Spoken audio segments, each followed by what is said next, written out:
the grit. Intense training all year round just for this race right here. All the guts. We knew we had some competition, and it pumped these guys up. And all the goofy glory.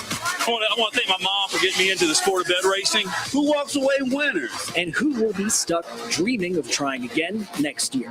If you eat first, you're last, and you shouldn't got out of bed this morning because we're going to kick some butt. This is the 2026 bed races, only on Wave.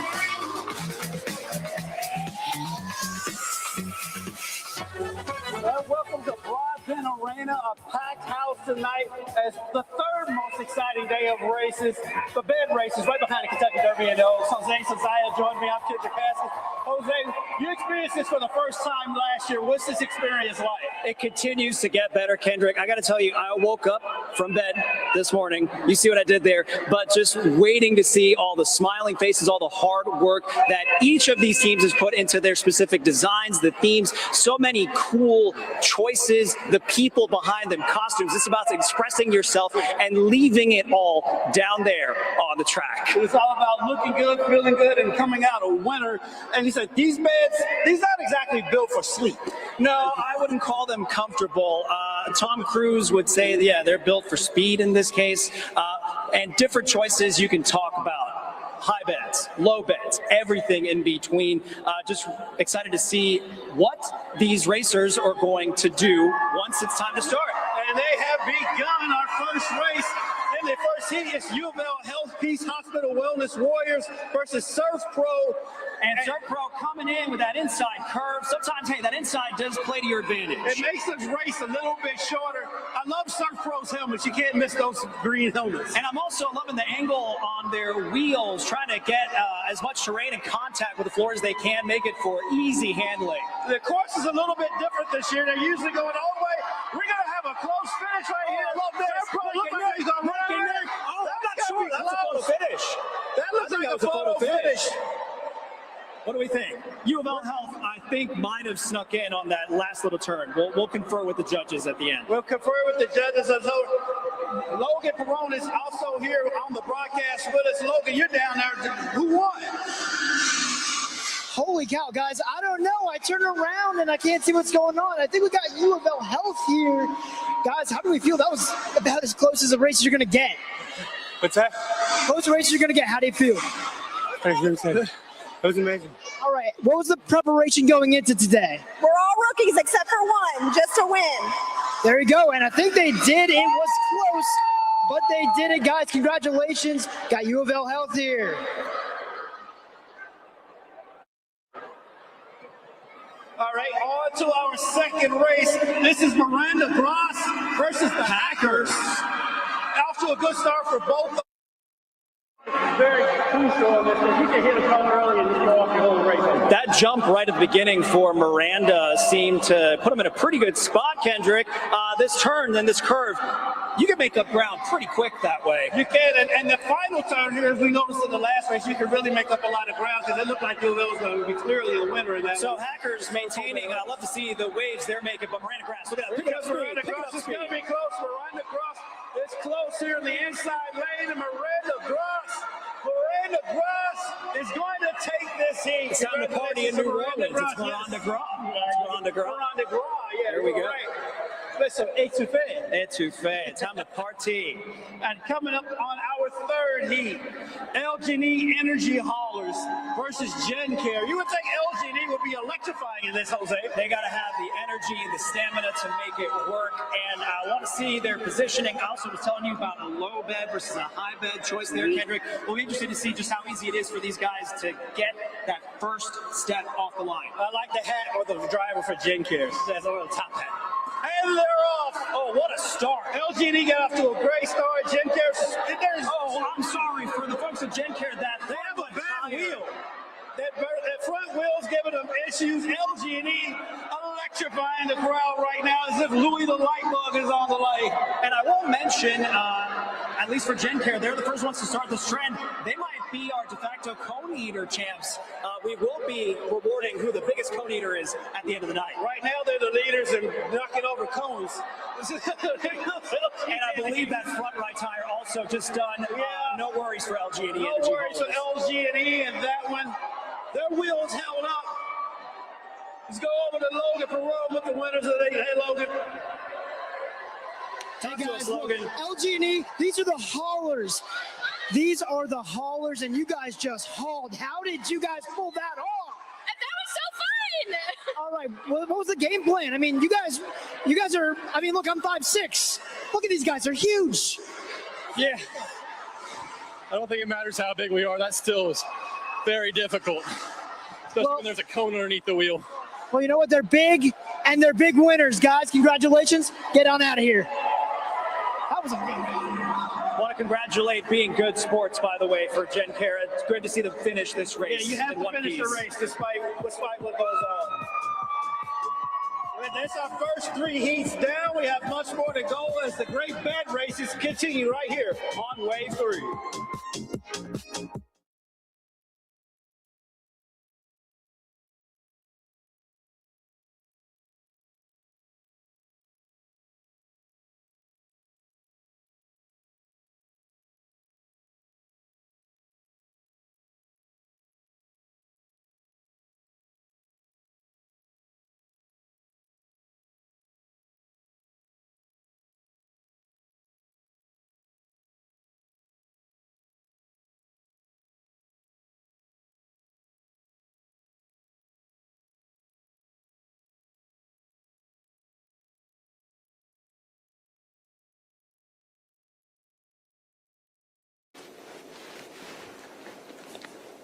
Okay, mic check, 1, 2, 3. Yep.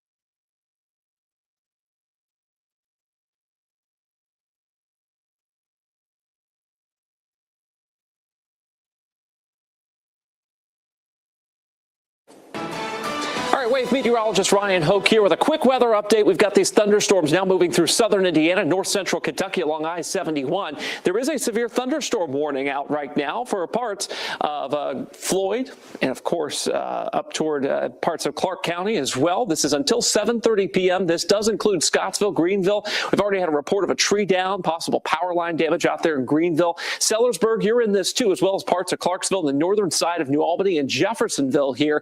We are watching a little bit of rotation in these storms. Not a huge deal, thankfully. Bigger deal is this shelf cloud that's now moving into New Albany. You see the green there in the background. Heavy rain and gusty winds associated with these storms. Here in Louisville, we'll likely see some of these storms over the next hour or so. We'll continue to have weather updates not only during this broadcast, but especially around 8:05 p.m. on Wave Weather Now, our 24/7 weather live stream. Now back to the action out at Broadbent Arena. Hello, Kendrick and Jose. Well, thank you, Ryan. We've had some more hijinks to observe here. I believe we're coming up on the finish for heat number 5, and this is a victory for LFPL speed readers, finishing in more or less in one piece. They were racing against the tire thing completely off, and they were carrying it. It was, is it Reed and Weep? I believe it was Reed and Weep. There's a little bit of weeping right now for the guy carrying that left backside. He's getting a little extra workout that he didn't plan for.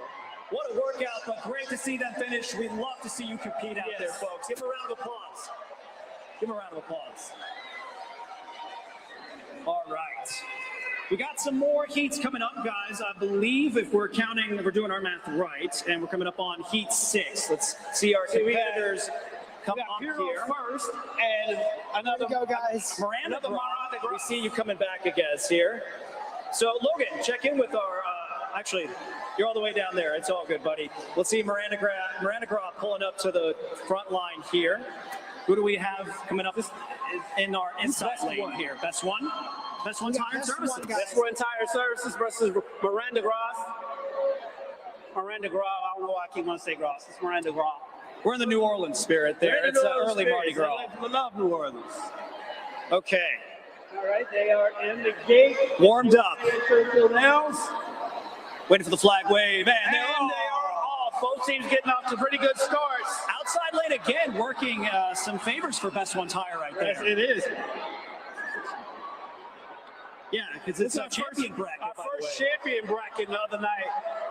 And this is a close one right from the beginning. These two are competing out there. I think the crowd is loving this. Yes, Look how neck this and has neck been it the feels. best race we've had so far. This is so close all the way. The tires have the Inside advantage lane of for the Best inside One. lane. They Best are the One winner. tires are going to take this heat. Great race right there, though. Great race there, Rubber ran the grind, but Best One tires, fantastic in that race. Well, they had us on the edge of our seat. There's much more action to come here on the Great Bend Races from inside Broadbent Arena. We're going to take another quick break. We're checking in with our team to be right back with much more of the action.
And welcome back to Broadbent Arena for the Great Bend Races.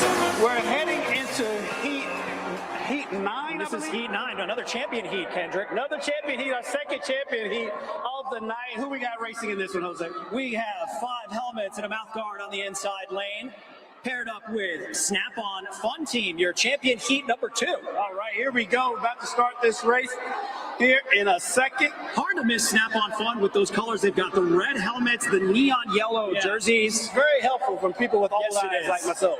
And they're off. I'm giving that edge to the outside lane. Just great when Got off to a good start. coordinated like Yeah, that. they got off to a really good start. Still in the lead going around that first big turn. What would you call that? About 3 or 4 lengths for our challenger in the lead? Yeah, I say it's about 3-4 lengths lead, and it's growing. They've got some speed going on right here. Sometimes all you need is just to stay on the track, don't lose a wheel.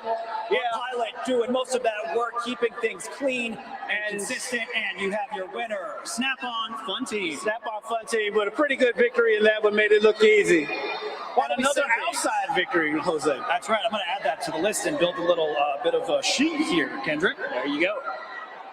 And our guy Logan Perone has an interview with the winners. Okay, guys, hold on. You guys are the Snap-on Fun Team. You guys look like you were about to compete. What was that all about? Oh, this was fun. We've been practicing. We've been ready. We have been ready. And tell me, do you guys feel, I don't know, you guys could run for the championship if you were? Oh, yeah, for sure. Yeah. Hey, just wait till the championship team comes out. I'm a little worried, guys. I might not be able to keep up with them. Congratulations, Snap-on Fun Team wins Heat 9. How about that? Here we go. That's right. We are 9 heats into the great bet races. We will have much, much more from Broad Brain Arena when we come back.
Welcome back, folks. I can't ignore that Kendrick's getting a shout out from his high school days right there up in the stands. There's always some creakers around. How long ago was that? 40 years ago?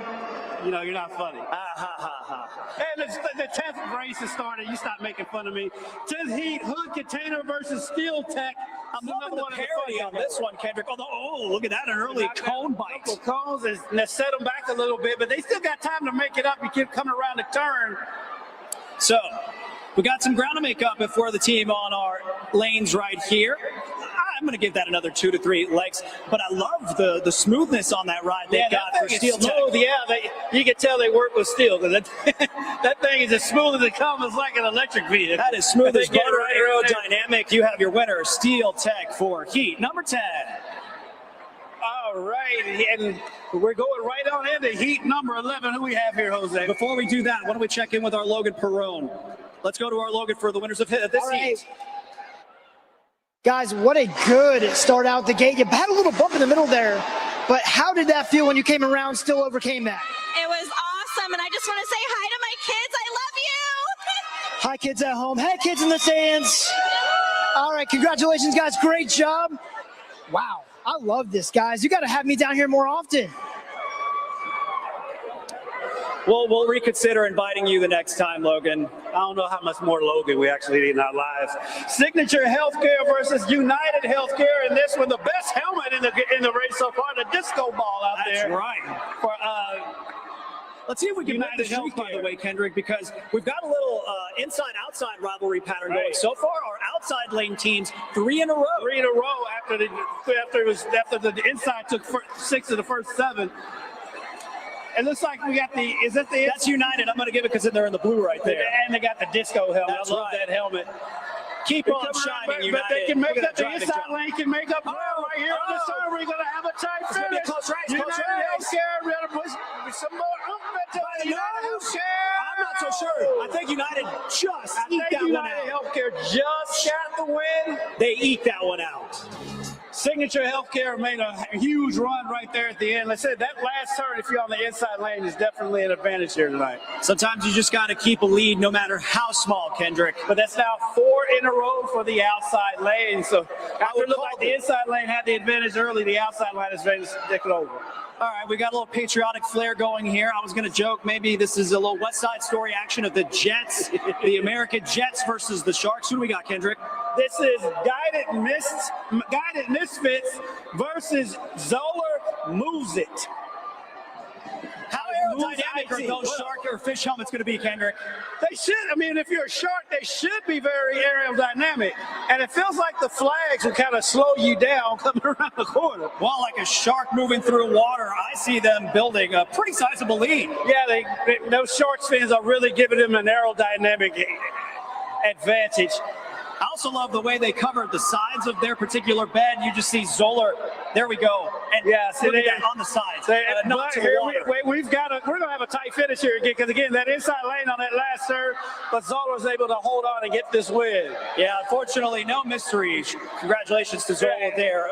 The hat's like a shark fin, as LL Cool J would say. Let's go down to our LL Cool J, Logan Perrone.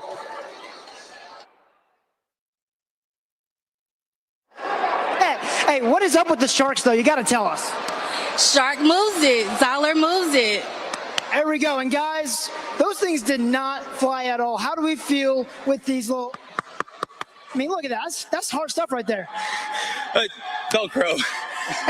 Velcro, guys. So if you're thinking about little arts and crafts at home, that's what you got to do. Zoller moves it. Guys, congratulations. Good job. All right, thanks, All right, Logan. thank you, Logan. We're now in Heat 13. Who do we got? This is the Founding Flushers.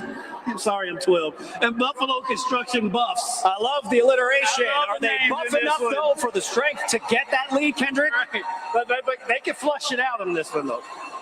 I'm waiting to see what we've got with the inside lane. Maybe they could break the streak here, the Founding Flushers. Wow. It's far away. It's something for Buffalo with a flag down here.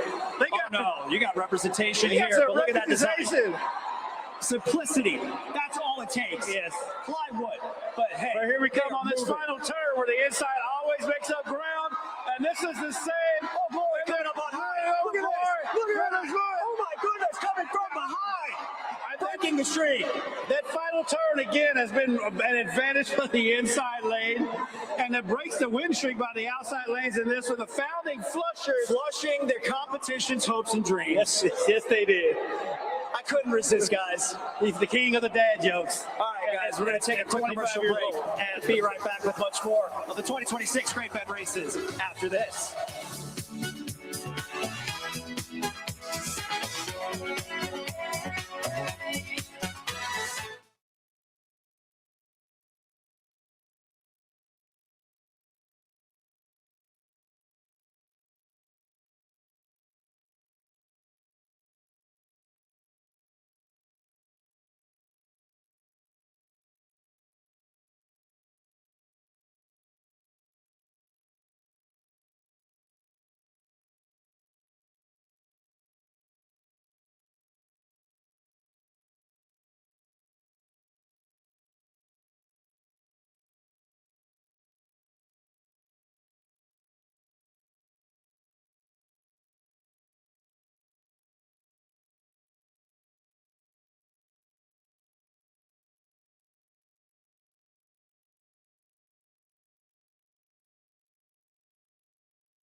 mint juleps. And the run for the roses. They're off. Another race keeps you wide awake. All the grit, intense training all year round just for this race right here. All the guts. We knew we had some competition, and it pumped these guys up. And all the goofy glory. I want to thank my mom for getting me into the sport of bed racing. Who walks away winners? And who will be stuck dreaming of trying again next year. If you ain't first, you're last, and you shouldn't got out of bed this morning because we're going to kick some butt. This is the Kentucky Derby Festival 2026 Bed Races. Welcome back out here live at Broadbent Arena for the great bed races. Some of the most exciting races you'll see in all the land, no matter what sport of racing you're talking about. And it doesn't matter who you're here to support. Sometimes you'll come across me, brand new friends, and realize, man, I love their design. I love their guts. I love their spirit as they're just trying to finish the race, all in the name of having fun tonight, Kendrick, or perhaps in the name of a particular crowd, a particular contingent of folks who are here to see their team win. Yes, the biggest contingent of crowds here, the local 502. We've been here in chat 502 all during the break. You hear them getting hyped now. So I wonder for the IBEW Local 369 if their contingent is here to support them as well. I'd love to hear some cheering for the IBEW, but this is going to be quite the match, folks. And are we ready to start this next heat? We're still hanging out. I just got to know. I love to see, by the way, some different costumes are meant to sweat. You don't want to feel like you can't run. Here we go. And the local 502 crowd is letting them hear it, cheering their coworkers on. And they are in the inside lane, Kendrick. They're in the inside lane. And they got the electricity going on there. But they're on the inside. No, that's a comeback right there. There is a comeback. Of course, we got to wait to that final turn to see what happens. I maintain that is IBEW perhaps with the upset coming through. With this crowd. Well, here comes the local 502 late. Here comes that critical final turn. It doesn't matter if you eat the coach. Hit that coach. Go. Push the ball. They still going. There's 2 against 4 coming out of the track. I think local 502 wins it. What a race. And the crowd. And the crowd is going absolutely wild. They were down to 2 pushers back there. They were still able to pull it off. Logan Perot with the last surviving members of the 502 band. Oh my gosh. You guys were ahead, then you were behind, then you were ahead. What a race. That was fun. That was interesting. Okay, so we know it's you and them and all of those guys up there. How does it feel knowing you got all of those guys rooting you on? It feels really good to have them behind us. That was amazing. This is what we watch this stuff for, guys. This is what we watch for. Way to race, way to win. Great job, both teams. We'll see you guys maybe later. I don't know. Thanks, Logan. That's by far the most exciting race we've had so far. Let's Yes, get right it into is. the next heat. Heat 15. Fives Interlogistics Court. You said that, I can't Kendrick, read. yes. And ZI Chemicals. There we go, Zion on the outside lane. Let's see if we can build a streak. It's kind of been an interesting back and forth on who can win on the inside and the outside. Yeah, it's been going back and forth, and now it's not. But it seems like the advantage is on the inside when you come to that final turn. The advantage on the outside is obviously on the first turn. So Zion building quite the sizable lead. I think their outside edges trying to keep up. Their pilot guiding this cleanly. I don't know, Kendrick. I don't think this one's close. Yeah, Zion can go ahead and high step across the finish line like Deion said. There's a big win there for Zion. By the way, shout out to Zion if that was the bed we saw with the amazing train mock-up on the floor. Oh, yes, it was. All right, now, Heat 16. Erdman versus CNI Engineering. All right, engineers, let's show us what you got. Engineers have to win this, right? No pressure. Just trying to confirm all those years of Pressure on you, schooling. engineers. That's right. Building up that momentum right at the starting line.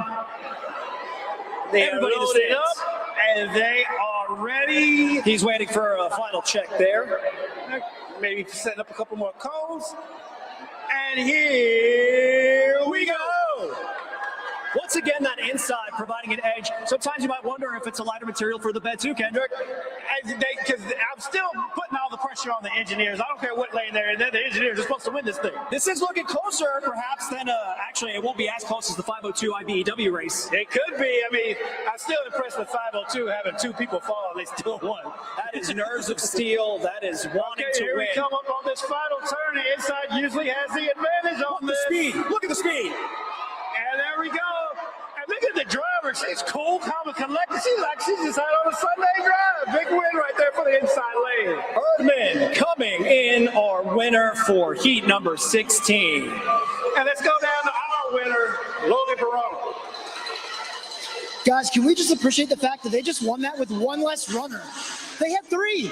Guys, how do we feel? Let's go. Call Urban for your pipe and mouth, baby. All right, we love that. And guys, you came from behind. Any message to the guys that are going to be racing behind you?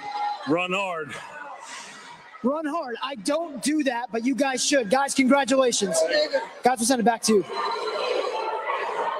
Logan, you just ran hard the other day in that 5K you ran. Lord forbid he break a sweat. Hey, we'll have much, much more from the great bed races when we come back right here on Wave 3.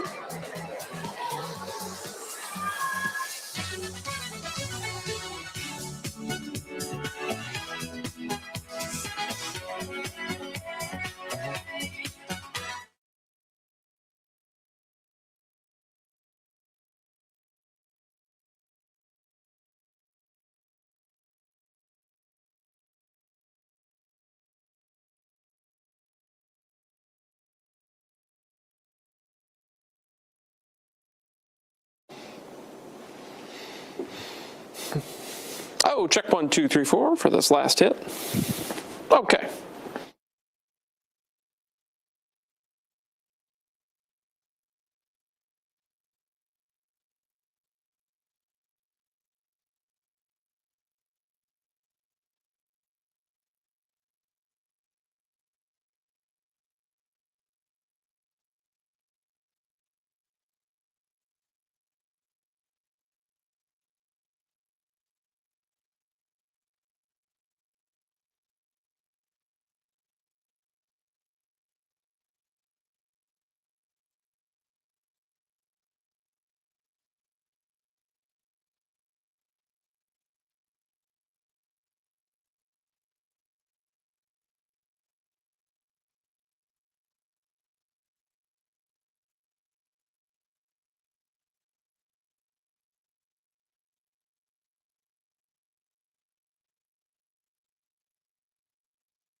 Meteorologist Ryan Hoke here with a quick alert day update. We've got these strong storms moving through the metro, 55-mile-per-hour winds at the Louisville Muhammad Ali International Airport within the last few minutes. Very heavy rain, gusty winds with these storms moving through the metro now. Not seeing any severe weather. That would be 60-mile-per-hour winds, but we're very close to it. And, of course, we do have a severe thunderstorm warning that does continue for parts of Crawford, Harrison, Orange, and Washington counties, and that goes until 8 o'clock this evening. Very strong winds now moving through Valine and areas east of English in Crawford County. We'll continue to track these storms and, of course, have a live update on Wave Weather Now, our 24/7 live stream at 8:05 p.m. Back to you guys at Broadbent Arena. Thank you, Ryan. We're back out here at Broadbent Arena for Heat 17, Norton Women's and Children's Hospital versus Snap-on Champions. This is in the Champions Division. Want to make a name for yourself right here, Kendrick. We talked to some of the people from the Norton Women's and Children's Hospital earlier. They're ecstatic to be out here again. This is a good start for both teams. Now, you could say for the team on our lane there, the Norton Women and Children's, that yellow school bus trying to find some magic for the win. But who's getting all that mojo? It's our competition there. Snap-on champions, they've looked good in their heats tonight, and this was no different. Snap-on champions coming around that final turn. Snap-on champions. Making it seem effortless, guys. I'm sorry to say. Again, the driver looked like he just out on a Sunday drive, cooler than a polar bear's toenails. All right, well, it's good to see them with their red helmets. And you know who's going to flag them down? Our Logan Perot. All right, here, let me help you guys because you're seeming to having a little trouble here. They said, watch for the champions team. How did you guys do that so fast? Just kind of give me your game plan. Snap on, baby. That's what we are. We snap on. I mean, look at that. That's Snap Pro. They ain't wrong. I mean, Norton Women's and Children's, great job too. Snap Pro, they talk big game, and they mean it. They talk big game, guys. We'll send it back to you. We got another champions race. Yes, Logan, another champions race. Texas Roadhouse, fueled by blooming onions, taking on Fives Interlogistics Court. Fives again with another heat to prove themselves, and then they're off with the vest. Here comes Texas Roadhouse. Suited. That cinnamon butter is giving them some extra energy out there today. Carbohydrates, guys. Oh no, we've got a bunch of a series of cones. That should help out. That should help out Texas Roadhouse. All that lean protein from the steak. Fives Interlogistics is still hanging in there, though. Here comes that final turn. Texas Roadhouse. Oh, they can feel the wind in their throats, guys. Live first. Great heat by Texas Roadhouse in the champions division. Definitely not feeling blue after winning this heat and making a name for themselves in another championship heat. It's staying 1, 2, 3, 4, and 5. That's a lot of So things. why don't we check in with our Logan Perone? That is a lot of things, guys. I'm a twin, so I've seen this before, but not this many. And so, guys, Texas Roadhouse, how many rolls did you eat before you came out here? 2 dozen. 2 dozen rolls. And when you think about what this means for you guys at Texas Roadhouse, how does it feel to be the winner? Feels good. It's in our blood. All right, maybe we'll see you guys later. A couple blue buds, blue hairs. We're going to send them off, and we'll send it back to you guys. And we'll have much, much more. Just a few heats left here at the Great Bed Races at Broadbent Arena. Stay tuned.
And we're back out here at Broadbent Arena, Wellstone Regional Hospital versus Windows and Bass Direct USA. Direct USA. Of course, the race closest to our heart is next after this with our Wave 3 crew. I'm loving this change of the outside, inside, see who can get a better jump off the start. It helps if you don't eat all those cones, Kendrick. Yeah, but it looks like they're just taking the cone with them, and it's working.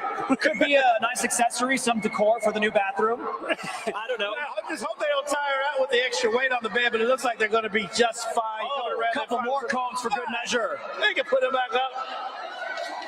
That one cone, oh, they shake it off. Hey, great job by the guy on the end to hurdle that cone, because I know he couldn't see it. He hurdled it and kept his balance. That was some dexterity, some athleticism, and that deserves to be recognized. Why don't we check in with our Logan Perone with these winners, Windows and Bass Direct.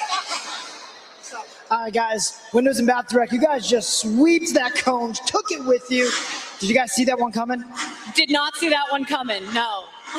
All right, and you got a little duck. Does this thing squeak? I wish, no, but it's the lucky duck. Lucky duck indeed. They win with the cone. I don't know where it went.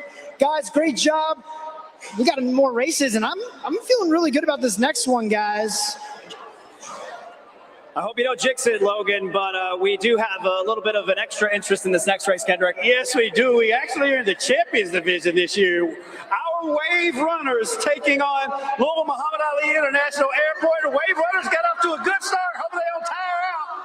I know Ian got his hair cut so he can be more aerodynamic. That's right, a battle of air and sea, Kendrick. Who will reign supreme? Our guy Jeff Lightsey puts it in the middle. They stand neck and neck with the airport. You're going against the airport. The airport should be this. I'm looking at Jesse trying to help pilot this thing. We are eating a couple cones, though. Oh, yeah, but they're still in it. We're coming around that incredible final turn. Oh, it takes a Wave 3 is still in it. Can they get in there? Oh, they got a cone in their way. Louisville International Airport ran over a couple of their own, but the Louisville International Airport gets the win over our Wave 3 co-workers. Well, I'm glad they're able to finish the race. I'm glad Ian's got on his touchdown Friday night hoodie. That's right. Doing us proud. Right. But for now, let's check in with the winners and our Logan Perone. All right, you guys flew to victory there, pun intended, very, very much. What was the key with a bed this high? I feel like that's kind of dangerous. Teamwork. Teamwork makes the dream work. These guys won, these guys didn't, but I'm going to talk to them anyway. Look, I don't want to say you guys are fired, but I think we might have to reconsider your guys' employment at Wave. We only practiced once for about 30 minutes yesterday, so, you win some, you lose some. Hey, you know what? We might have the coolest view, though. Check out that GoPro on Jesse, everybody. How about that? That is how you do it. If you're going to produce this up, guys, produce it up well. We'll send it back to you for the next race. Hey, good try, guy. We're still proud of you, even though we're going to make fun of you when we get back. Here comes heat number 21, Orb Trotters versus Park Pushers. I love the simplicity of the design. I just want to see a comfy mattress, no bed sheets, guys. We're not getting fancy right here. Here we go. We're ready to start this heat. I'm also loving the helmet or the hat choice we've got for our team on the inside lane. Yeah, for our Orb Trotters. Trotters. And waiting for the flag. Yes. Good start by the outside lane for the Park Pushers. It helps when you've got 4 runners. It seems like they've all got similar pace on their feet, Kendrick. They're properly named because they are pushing this bed like you need to. They have got a lot of speed coming around that first turn, looking really good. And I was afraid I was going to see maybe a couple cones eaten, but I think they're staying clean. They've got about as fast as we see tonight in the fun division. This is decisive. This was a decisive win. Park Pushers with the win. We have a little severe weather in the area. Let's go back to Ryan Hope.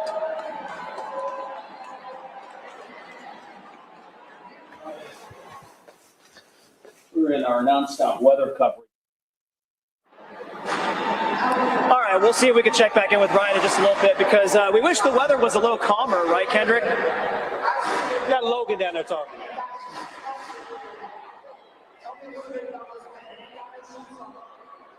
I forgot the sheets.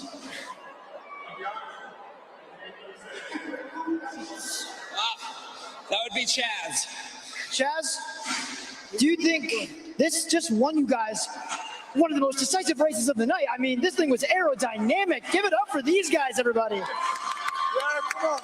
Learn from your mistakes, guys. Do not put sheets on the bed. Don't even make the bed in the morning. I don't make the bed in the morning.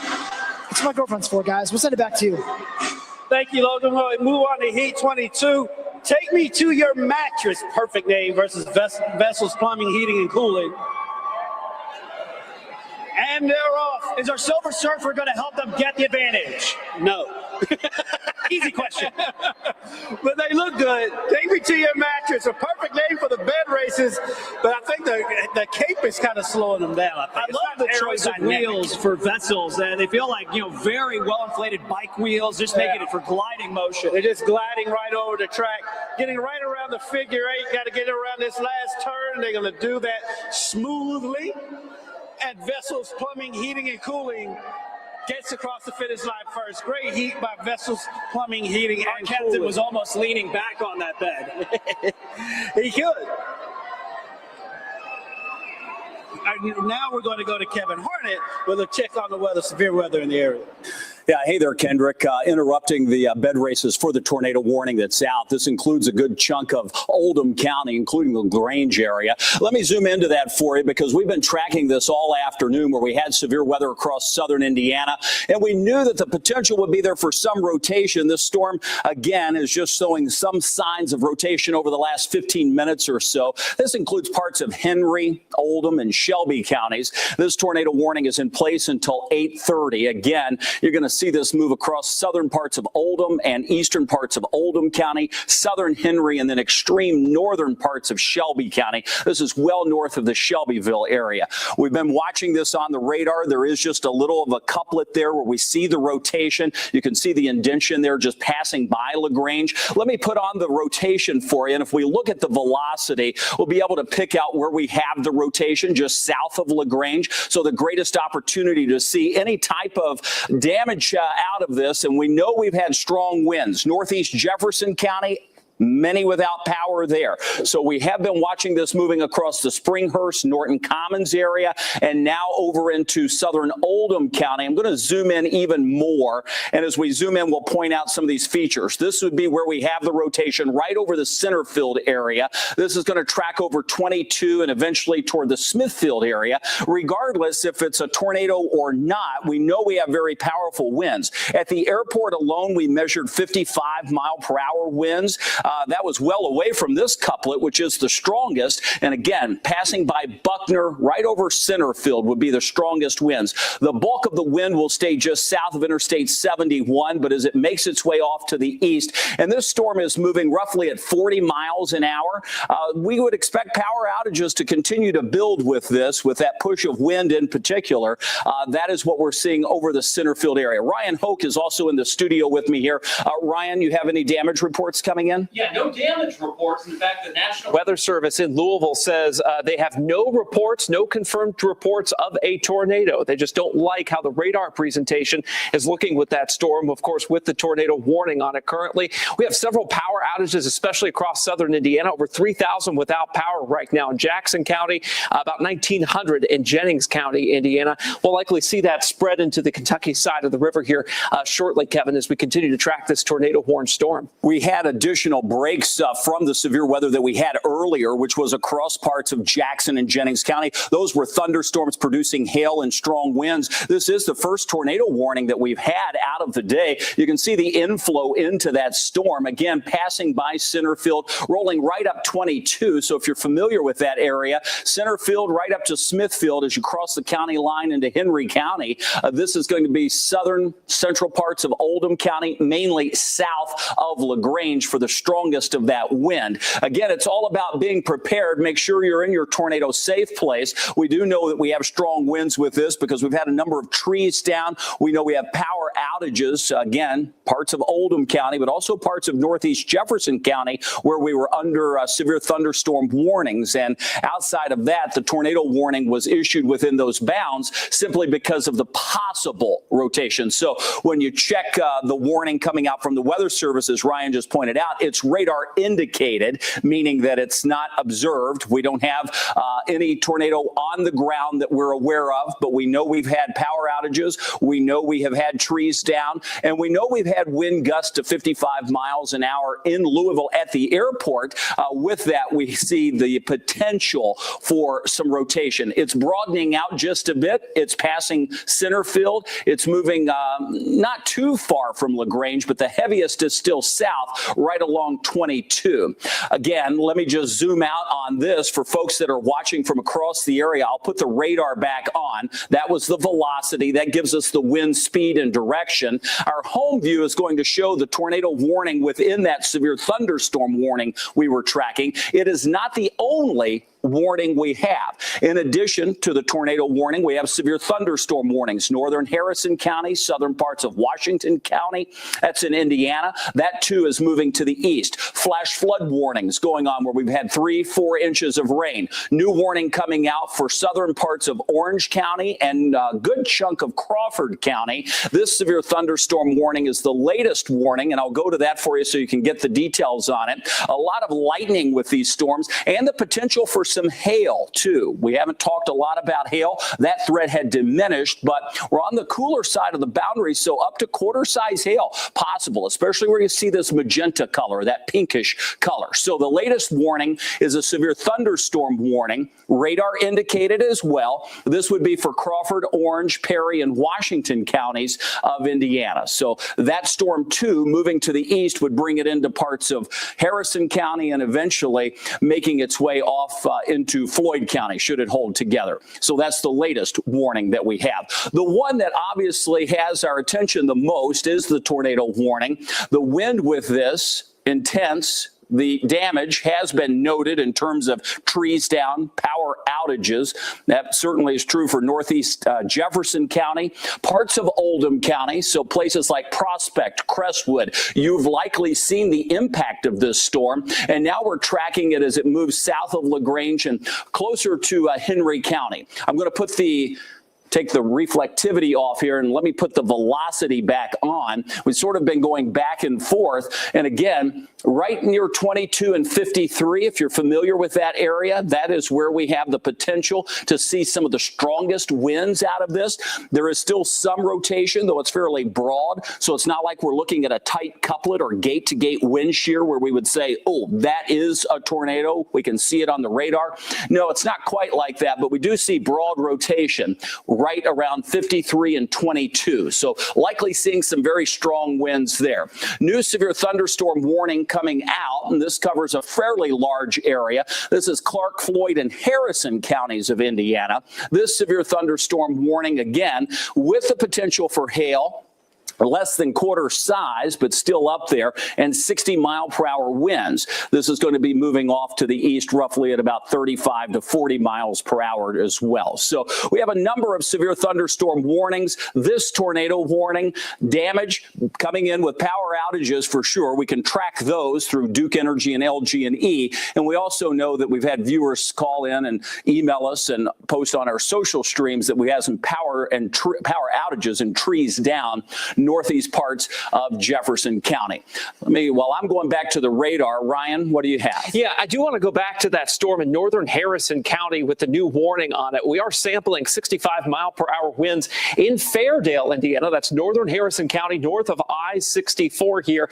This is going to be tracking toward Greenville. This is going to be tracking toward areas of western Floyd County here pretty shortly, Kevin. So we don't want to lose sight of the fact that not only do we have the tornado threat east of Louisville, we've got the high wind and the hail threat to the west of the city right now. These are going to be bursts of wind that you see within these little clusters of storms. So not everybody gets damage out of this, but it is certainly possible in these areas where we're picking out these pockets of heavy wind. We saw that from the one storm that Ryan was looking at in Harrison County. We can also see that in some of the storms moving closer to Floyd County. The tornado warning continues, and that warning is in place for just a bit longer. In fact, the expiration time on the tornado warning goes until when, Ryan?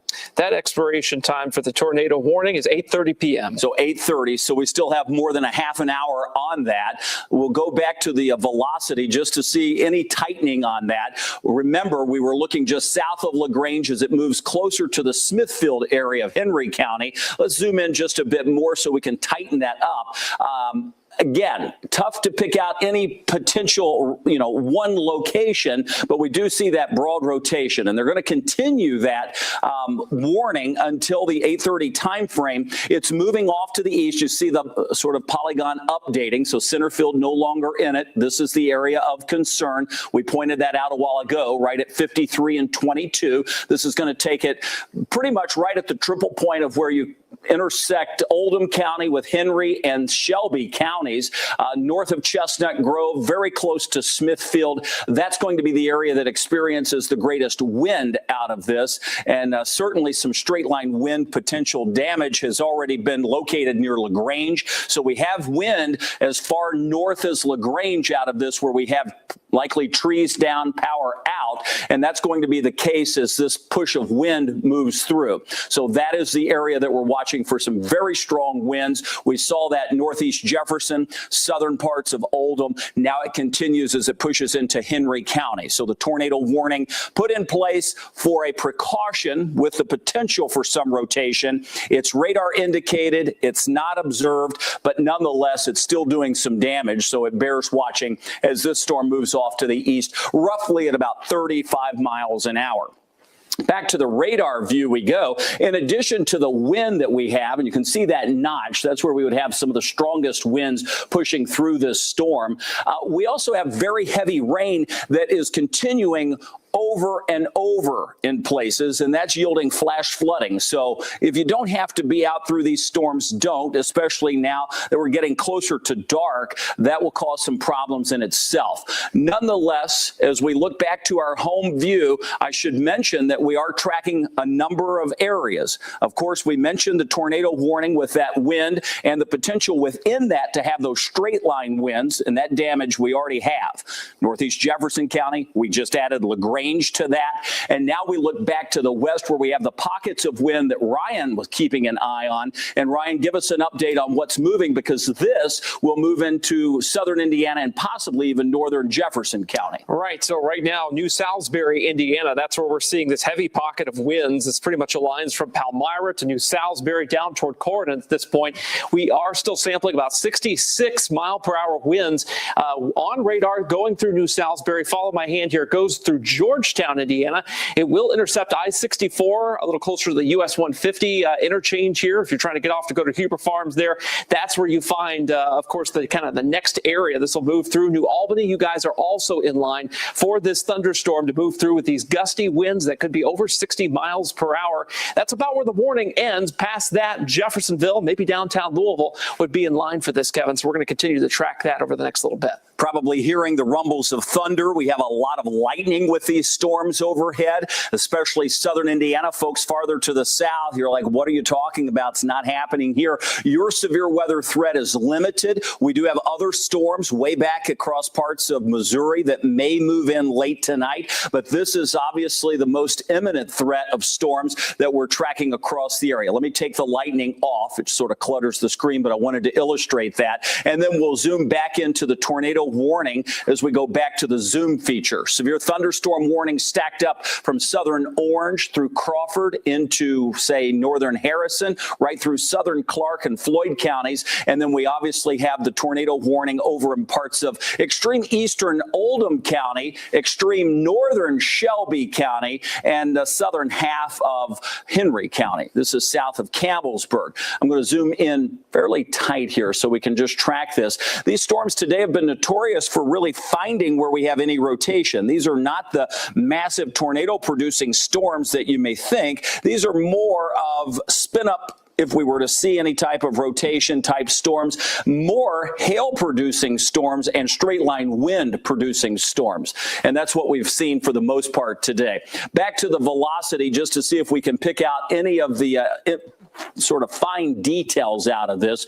And you can see the Weather Service really keeping up with these warnings, clearing folks outside of that polygon. So it's now completely out of Oldham County. We'd be looking over southern parts of Henry County, south of Newcastle. Eminence would be next in line. It's moving through the Smithfield area, likely with some very strong winds across, say, from Smithfield to Newcastle down into northern Oldham County. Ryan, what do you have? Okay, reported tree on a residential structure, basically a house, house on Brownsboro alternate. That's Old Coach Road in Crestwood. So again, this is this exact storm that we're tracking here. Tree on a house, basically. Fire department is responding here. And by the way, if these storms just to the west of Louisville are to make it in here, it'd be about 8:27 p.m. that they would have the 60-mile-per-hour wind potential in the downtown area, Kevin. We'll keep an eye on that as that moves in.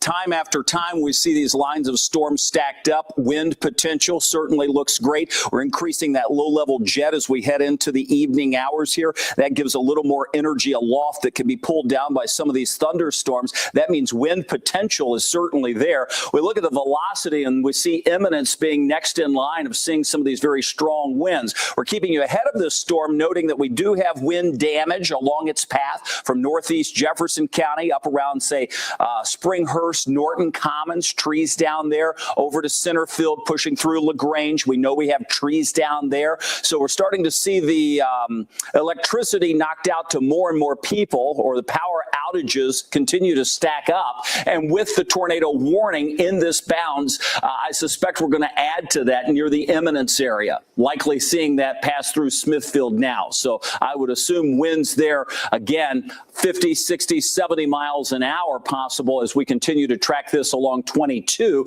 shortly to cross over 55. And that's the intersection where you find imminence as you work your way to the east. This storm will continue moving off to the east at about 35 miles an hour. The movement not extremely fast, but fast enough to see repetitive rounds of heavy rain, and that's yielding some flash flooding in places too. Severe thunderstorm warnings have been coming in throughout the afternoon across a number of places. We see the latest warning being expired for parts of Harrison and Washington counties. Additional storms back to the west. Ryan's going to give us a wider view of this whole system coming up in a second, but our focus obviously is very close to Metro Louisville, and that includes areas off to our east, which would include southern half of, say, Henry County and northern Shelby. It's within that severe thunderstorm warning that we also have the tornado warning. That is where we've seen the push of the strongest winds.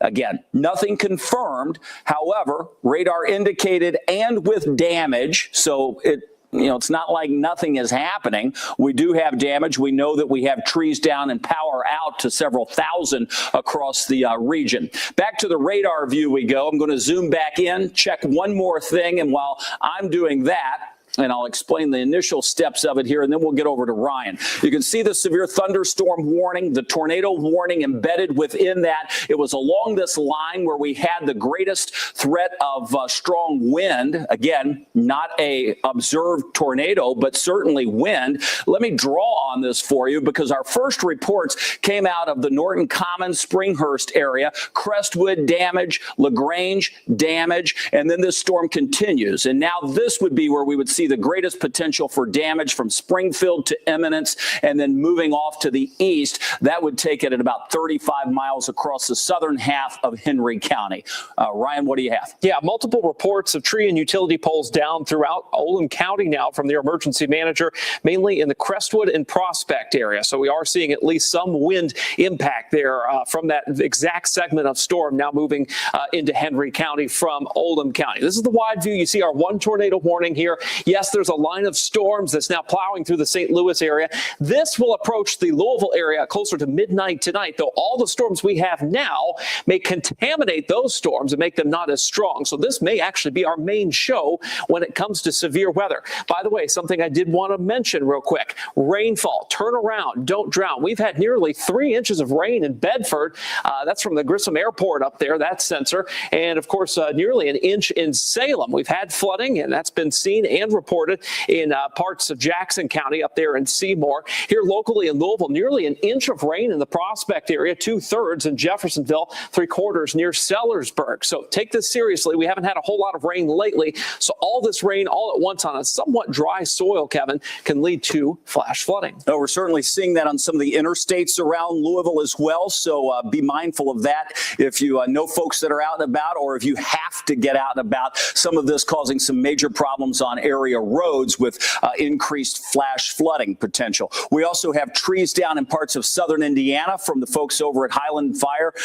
They're reporting tree on a car. That's over toward Bradford Road and Keisler Road. That's near Greenville, Indiana. So again, just on to the opposite side. My focus has been on the tornado warning that we have now moving along the border of Shelby and Henry counties. That's passing by the Eminence area. Let's zoom back in. This is the storm that has caused the bulk of the problems, at least within the last half hour. We did see earlier this afternoon major issues with thousands of people without power in Jackson and Jennings County. While this was the same cluster of storms, it had weakened substantially, but now it's seeing its uptick again. And this is now moving closer to 55. And as that moves near 22 and 55, or excuse me, over near 55 near Eminence, that would be where we see the strongest of those winds pushing south of Eminence and north of Shelbyville as you work your way toward 55. So that's the zone that has the strongest wind potential. Let me just zoom again to the velocity and we'll look for any. Yeah, and it's so broad, it's so tough to tell, but it's that shift in the direction where you'll note the strongest winds. New severe thunderstorm warning sort of being revised around that, so wouldn't be surprised to see this tornado warning perhaps expire a little early. Let me zoom out so we can see that, and then I'll zoom back into it. So again, just trimming the back edge of that up, the Weather Service kind of keeping both of those polygons in the same general vicinity. The winds extend out past the tornado warning, and that's what we saw in Oldham County, where LaGrange, which wasn't technically in the tornado warning, still saw straight line winds and had the damage, and that's what we're likely seeing in places too. So we are seeing some wind. That's going to be the biggest issue. The rotation, secondary. Regardless, they both cause damage, and that's the important part to know as we continue to track these winds. This is one area, though, seems to be weaker than what we even see now back to our west across parts of Harrison County, moving into western Floyd County. This may wind up being a bigger wind maker out of the deal than what we're now seeing across parts of Oldham, or excuse me, parts of northern Shelby and the southern half of Henry County, with a push of wind that continues to move off to the east. Ryan?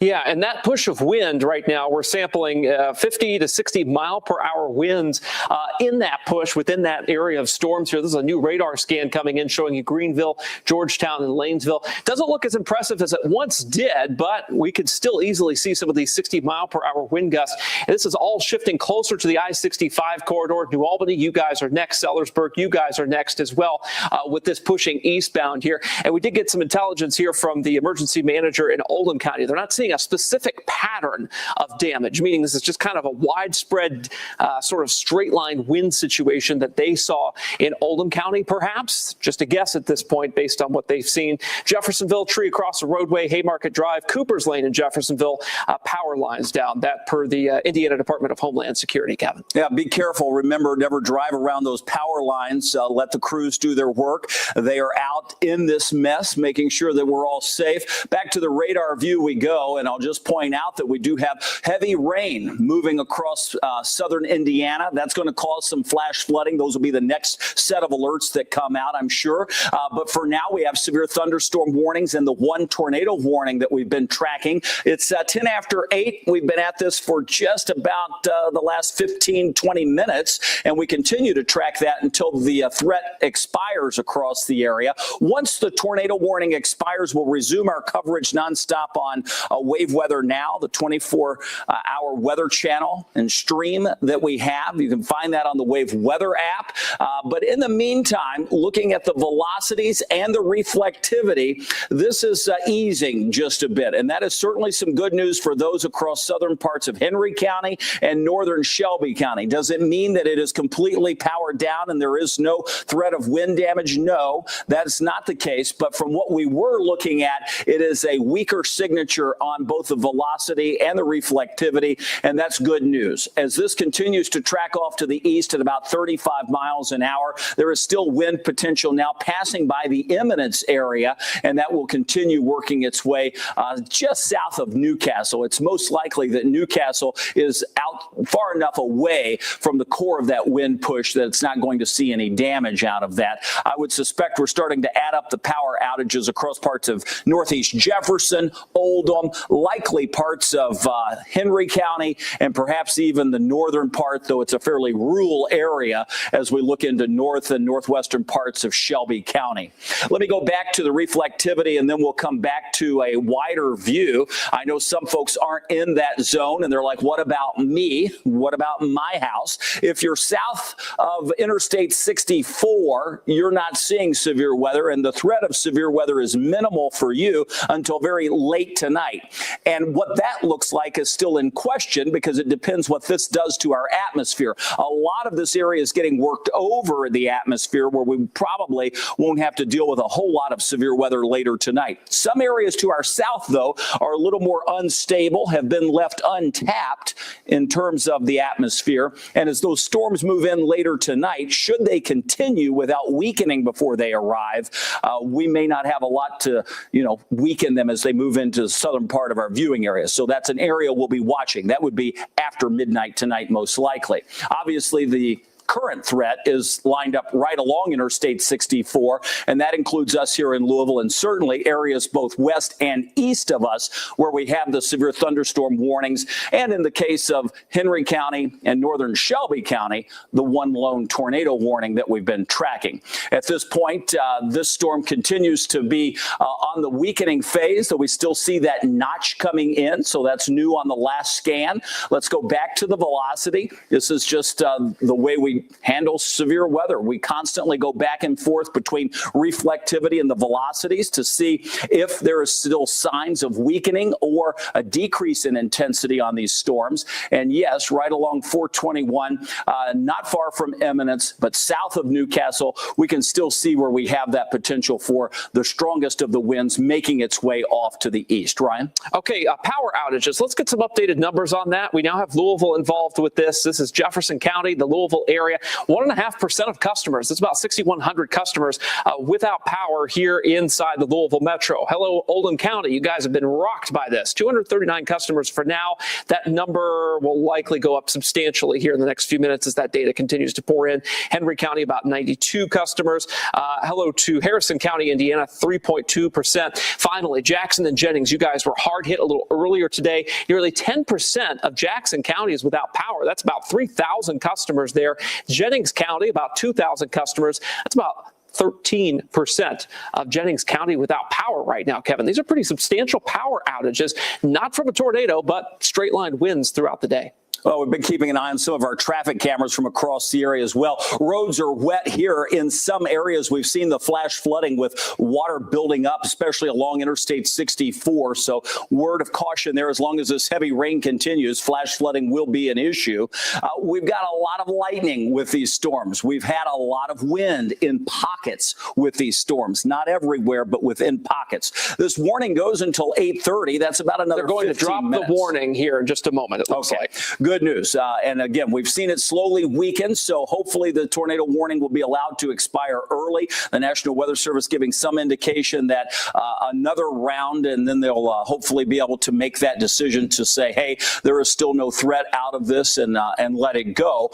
Still a possible wind threat, but again, we're on nonstop with the tornado warning. If we go to just severe thunderstorm warnings, give us a second. We'll come back, and we'll certainly be here to walk you through the severe thunderstorm warnings on all of our digital platforms, but we'll get you back to NBC through the evenings. Looking around the area from our home view, we do have additional storms with a lot of wind now moving across Harrison County. Our SkyTrack cameras located in the Corridon area, probably seeing some of that wind. We also have SkyTrack cameras up in Starlight, Indiana, and then closer to the Ohio River, of course, from New Albany back over into Jeffersonville and here in the downtown area. So we have been watching some of that wind push in. 55-mile-per-hour winds recorded at the airport as you work your way across central Jefferson County. And the tornado warning for Henry and Shelby just now being allowed to expire. So that's good news. You see it fall off the map. So what we're dealing with now, and we'll make one more loop around so you can hear Ryan's latest report. And again, we're getting real-time information in. So as soon as we get it, you're getting it as far as damage. But at this point, we still have severe thunderstorm warnings for those areas, southern parts of Henry County, northern Shelby County, and then stacked up west of Louisville as we move across southern parts of Orange, Crawford, Harrison, southern parts of Washington, far western and southern parts of Clark County and Floyd County. These storms, you can see, it's like three distinct little bands moving in. Heavy rain, but also pushes of wind coming in with that. Ryan, one final check. All right, one final check, and that's just going to be to the west of Louisville that we're looking here, where I circled in magenta. You see these kind of hot spots of green here. These are 30 to 50 mile per hour wind gust potentials moving through Floyd County, moving toward Louisville. This is much less concentrated, much less strong than it was before here. This is transitioning, as we've been talking about, to mainly a flooding threat here in Louisville. The wind threat morphing to kind of a heavy rain situation here because the atmosphere is getting so contaminated, as we've been talking about here. So we'll likely see some more flash flood warnings being issued as we go throughout the evening, Kevin. No surprise there. All right, appreciate that. We're going to wrap up our coverage on the NBC Wave channel, but if you want to continue watching nonstop weather coverage, give us a minute and we'll jump back on the stream. You can find us on the Wave Weather app, the Wave News app, or any streaming device you may have. For now, I'm Kevin Harned with Ryan Hoke and our whole team. We'll be back online and back at 11 o'clock, if not before, as needed, with any additional interruptions that we need to make.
Hey, everybody. Kevin Harnett, Ryan Hoke with you. Hope all is well this evening. We're moved over into our streaming studio here where we can hopefully better see what's going on with the radar view and answer some of your questions. I'm just going to get plugged up here, so it'll take us just a second. As we continue, we have no tornado warnings at this point. I see a lot of folks chiming in. We appreciate all your reports. Very helpful as we go through severe weather. So appreciate that. Ryan, I'm going to get logged in here. And yeah, let's just take a little tour here of the radar, guys, while Kevin's getting all set up here. What we're seeing right now is still a couple of severe thunderstorm warnings on the map here. Of course, my mouse doesn't have a mouse pad, so that's real tough. A mouse pad can take down an entire weather operation, folks. Yeah, here we go. Yeah. Okay. So now we can see here.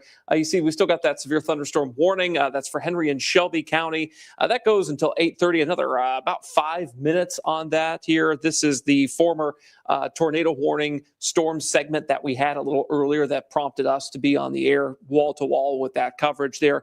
No tornado likely touchdown with that, by the way. Mostly straight line wind damage that was reported. Again, most likely out in parts of Oldham County, according to emergency management, kind of a scattered fashion there, nothing real concentrated, which is good.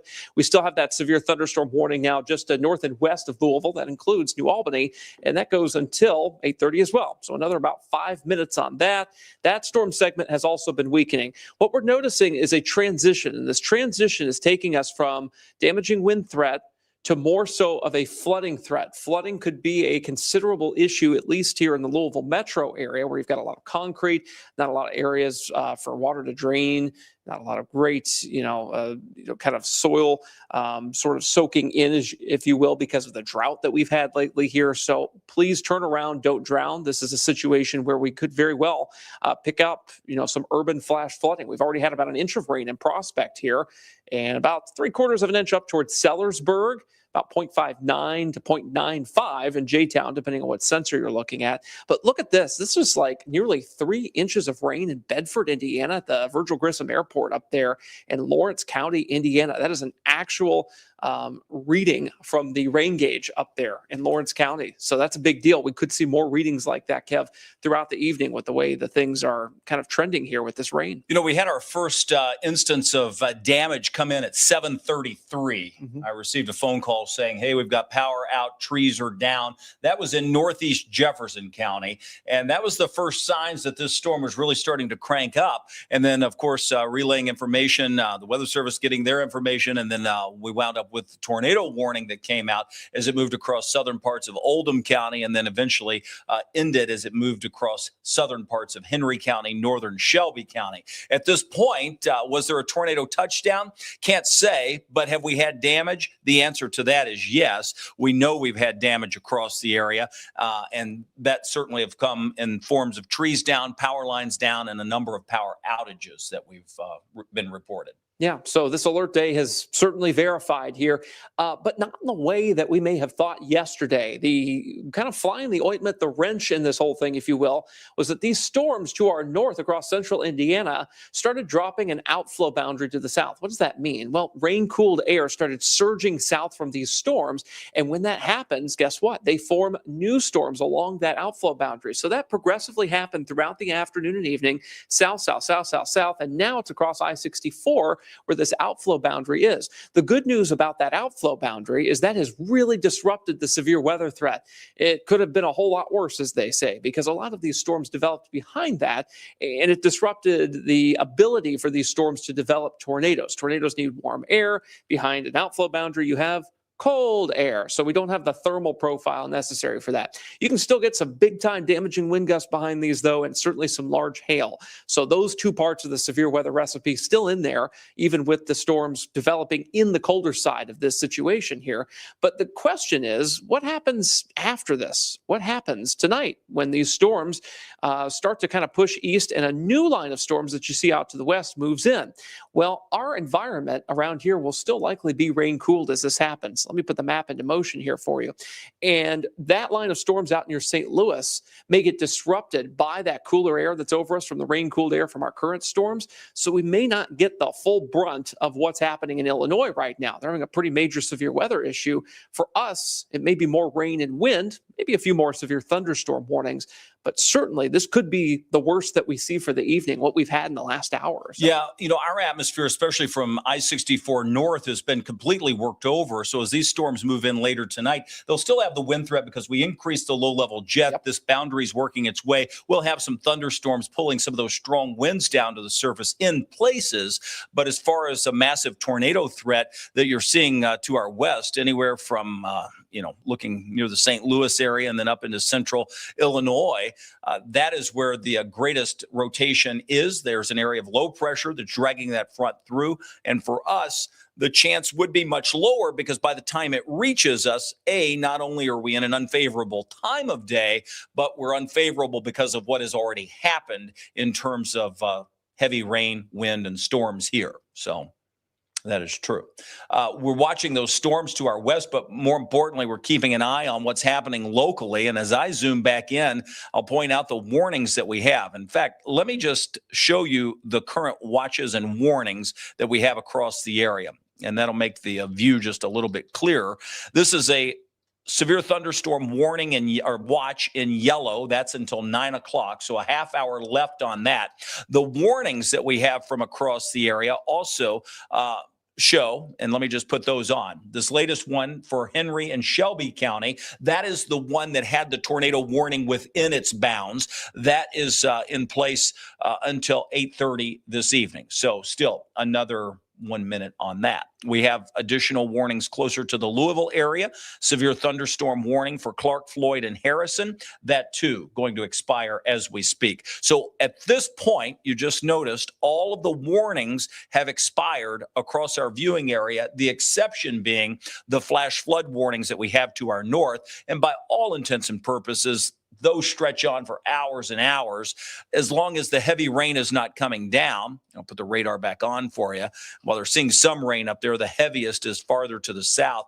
They are at least getting some relief in the way of what that looks like. You can see the wavy at it issuing from the Weather Prediction Center, the mesoscale precipitation outlook.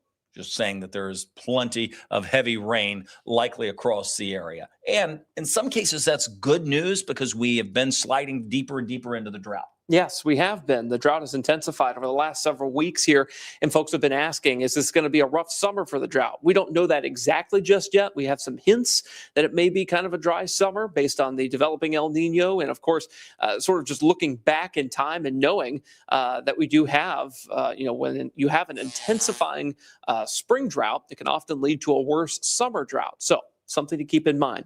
Shelby County, there are 429 customers without power. That's about 4.5% of customers without power down that way.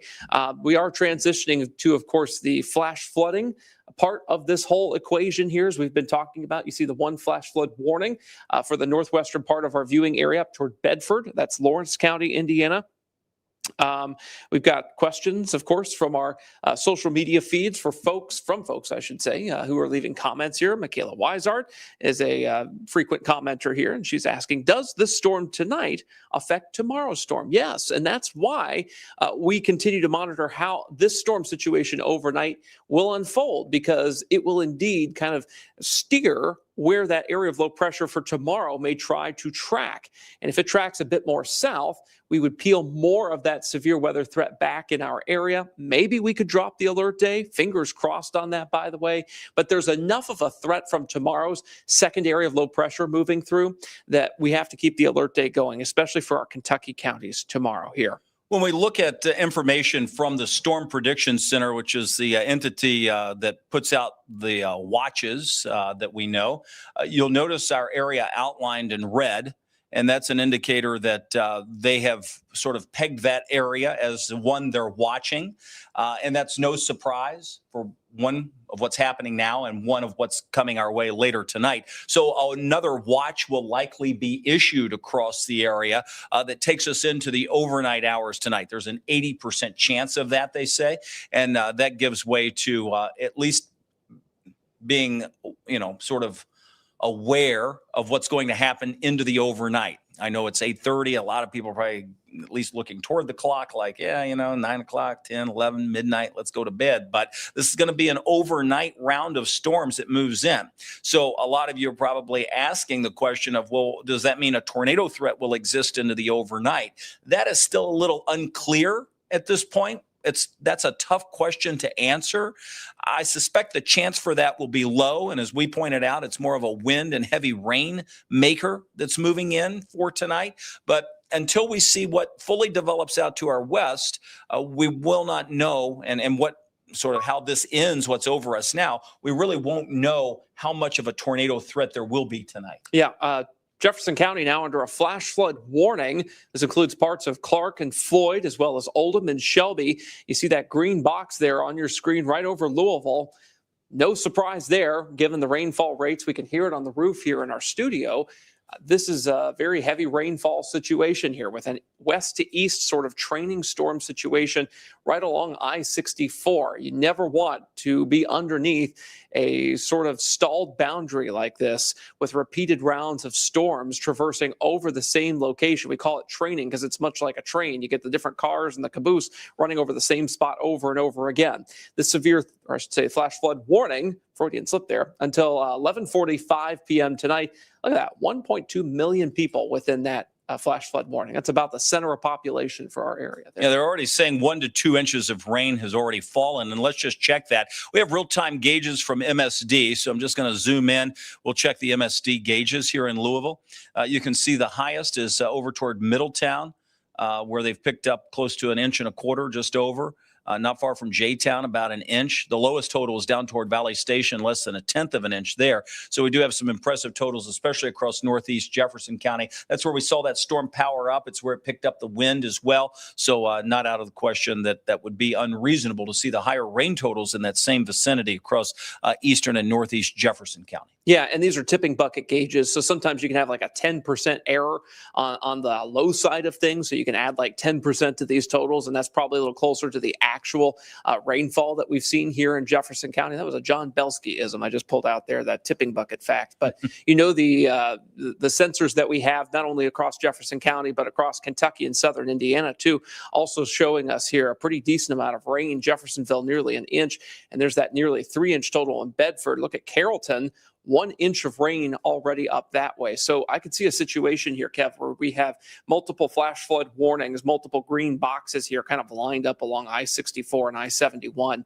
over the next couple hours here as this rainfall continues to happen. And the reason is because the movement south is getting less and less, and it's sort of staying in that same I-64 corridor. And with that, we get sort of the repetitive movement of these heavy downpours. So until we can, either exhaust it, push it to the east, or bring it further south. The thing earlier today, at least it was coming south. You saw where those sort of power outages were noted. It was this same cluster of storms that caused that across parts of Lawrence, Jackson, and Jennings County, but at least it moved south. Well, what's happening now is it's moved south, but it's almost hit its limit. It's like, stop. It ran into conditions to where it cannot move any further south, or it's very slow. And as that trend slows, it rains heavier and heavier within that corridor. And that's what we're noting with these heavy rain totals. Yeah, and we've got some folks, talking about what happened earlier here on our Facebook live chat. Dave and Jean said they saw pictures of the roll or wall clouds moving through here earlier. That was a shelf cloud, by the way, that moved through here. A wall cloud is something we associate with a tornado. A shelf cloud is kind of just a big, long thing you see. Typically isn't associated with severe weather directly, but can show you where, some gusty winds and cold air from a thunderstorm could move through. You see wavy there. Looks like they put the wrong county on that traffic alert. That's actually going to be up in Kenton County, Kentucky, where you got Turfway Road there. Yeah, that's I-71 and 75. TriMark does that sometimes. They're hand typing this stuff in, and whoops, Jefferson instead of Kenton. There you go. For us, it's a rainmaker for now. We're not seeing any extreme velocities on any of this. I've got the flash flood warning lit up. That too can be damage. Obviously, you get flash flooding going on, can cause some problems, but just steer clear. Make sure you don't drive through those flooded roads. It won't take long for the flooding to go down once we ease the rain just a bit.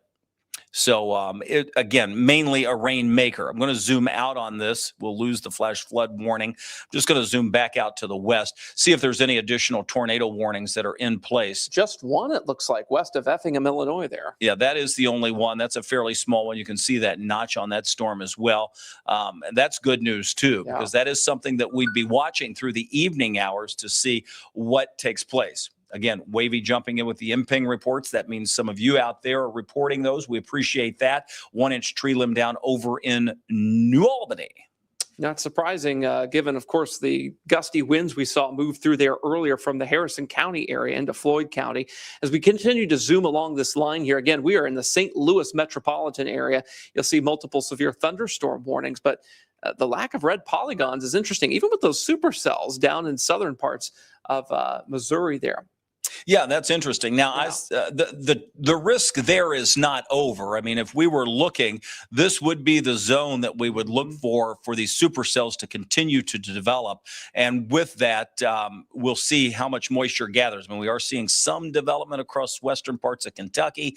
Will we wind up seeing additional heavy rain move in across our area as the night goes on? I suspect we're not finished with the rain.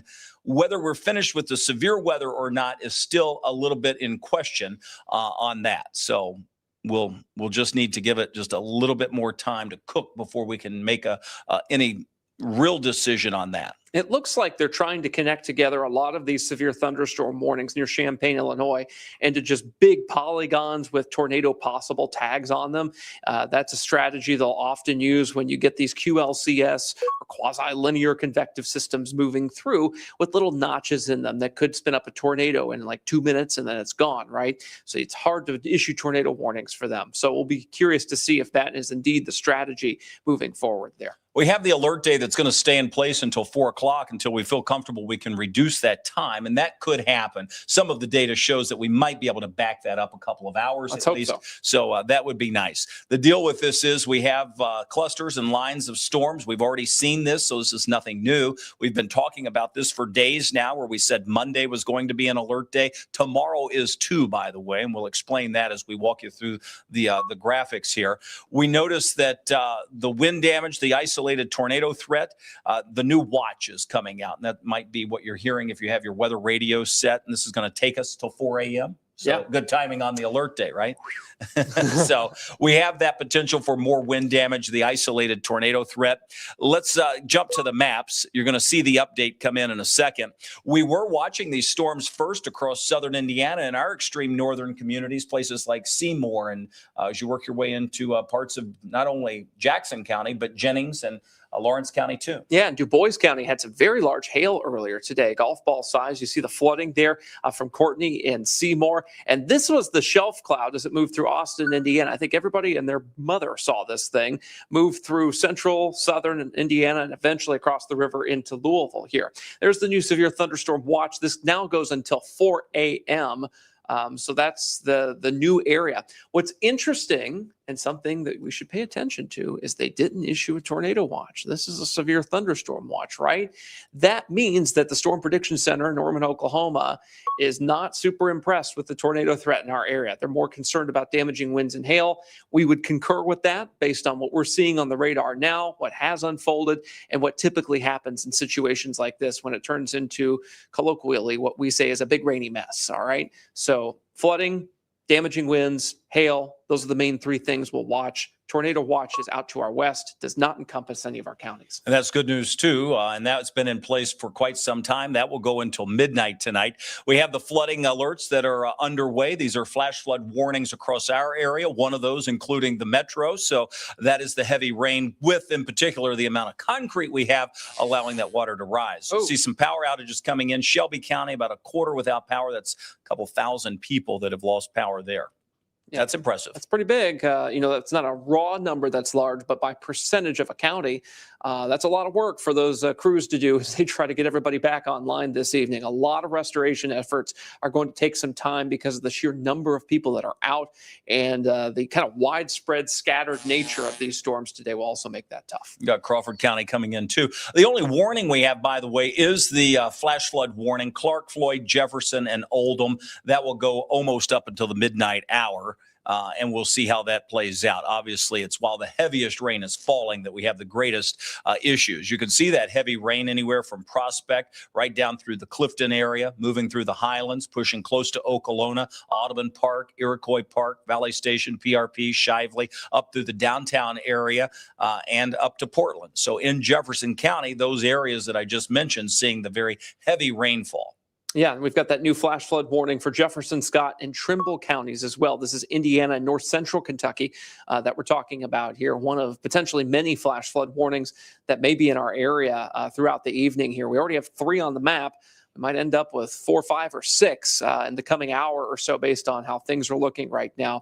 Kevin's showing you the wide view there. Look how far behind that cold front is to our west of St. Louis. And that's part of the reason why there is another severe weather threat tomorrow. This front doesn't really pass all the way through tonight. It just kind of gets hung up nearby, and that keeps enough unstable air around for tomorrow evening's threat perhaps. But don't put the cart before the horse here.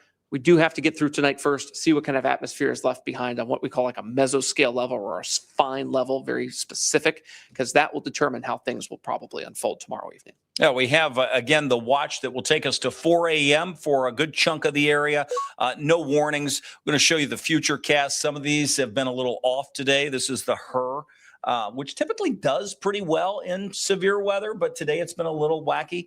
But really, a lot of them have been wacky today. Yeah, it's been really tough. We've kind of had to do nowcasting via radar and throw the models out the window. That's what I was doing most of the afternoon here because these storms surged in from the north because of the outflow boundary that surged south into Kentucky. Kind of an unexpected way for this to happen today, but probably was one of the more preferred methods because it got us out of the tornado threat that we could have had.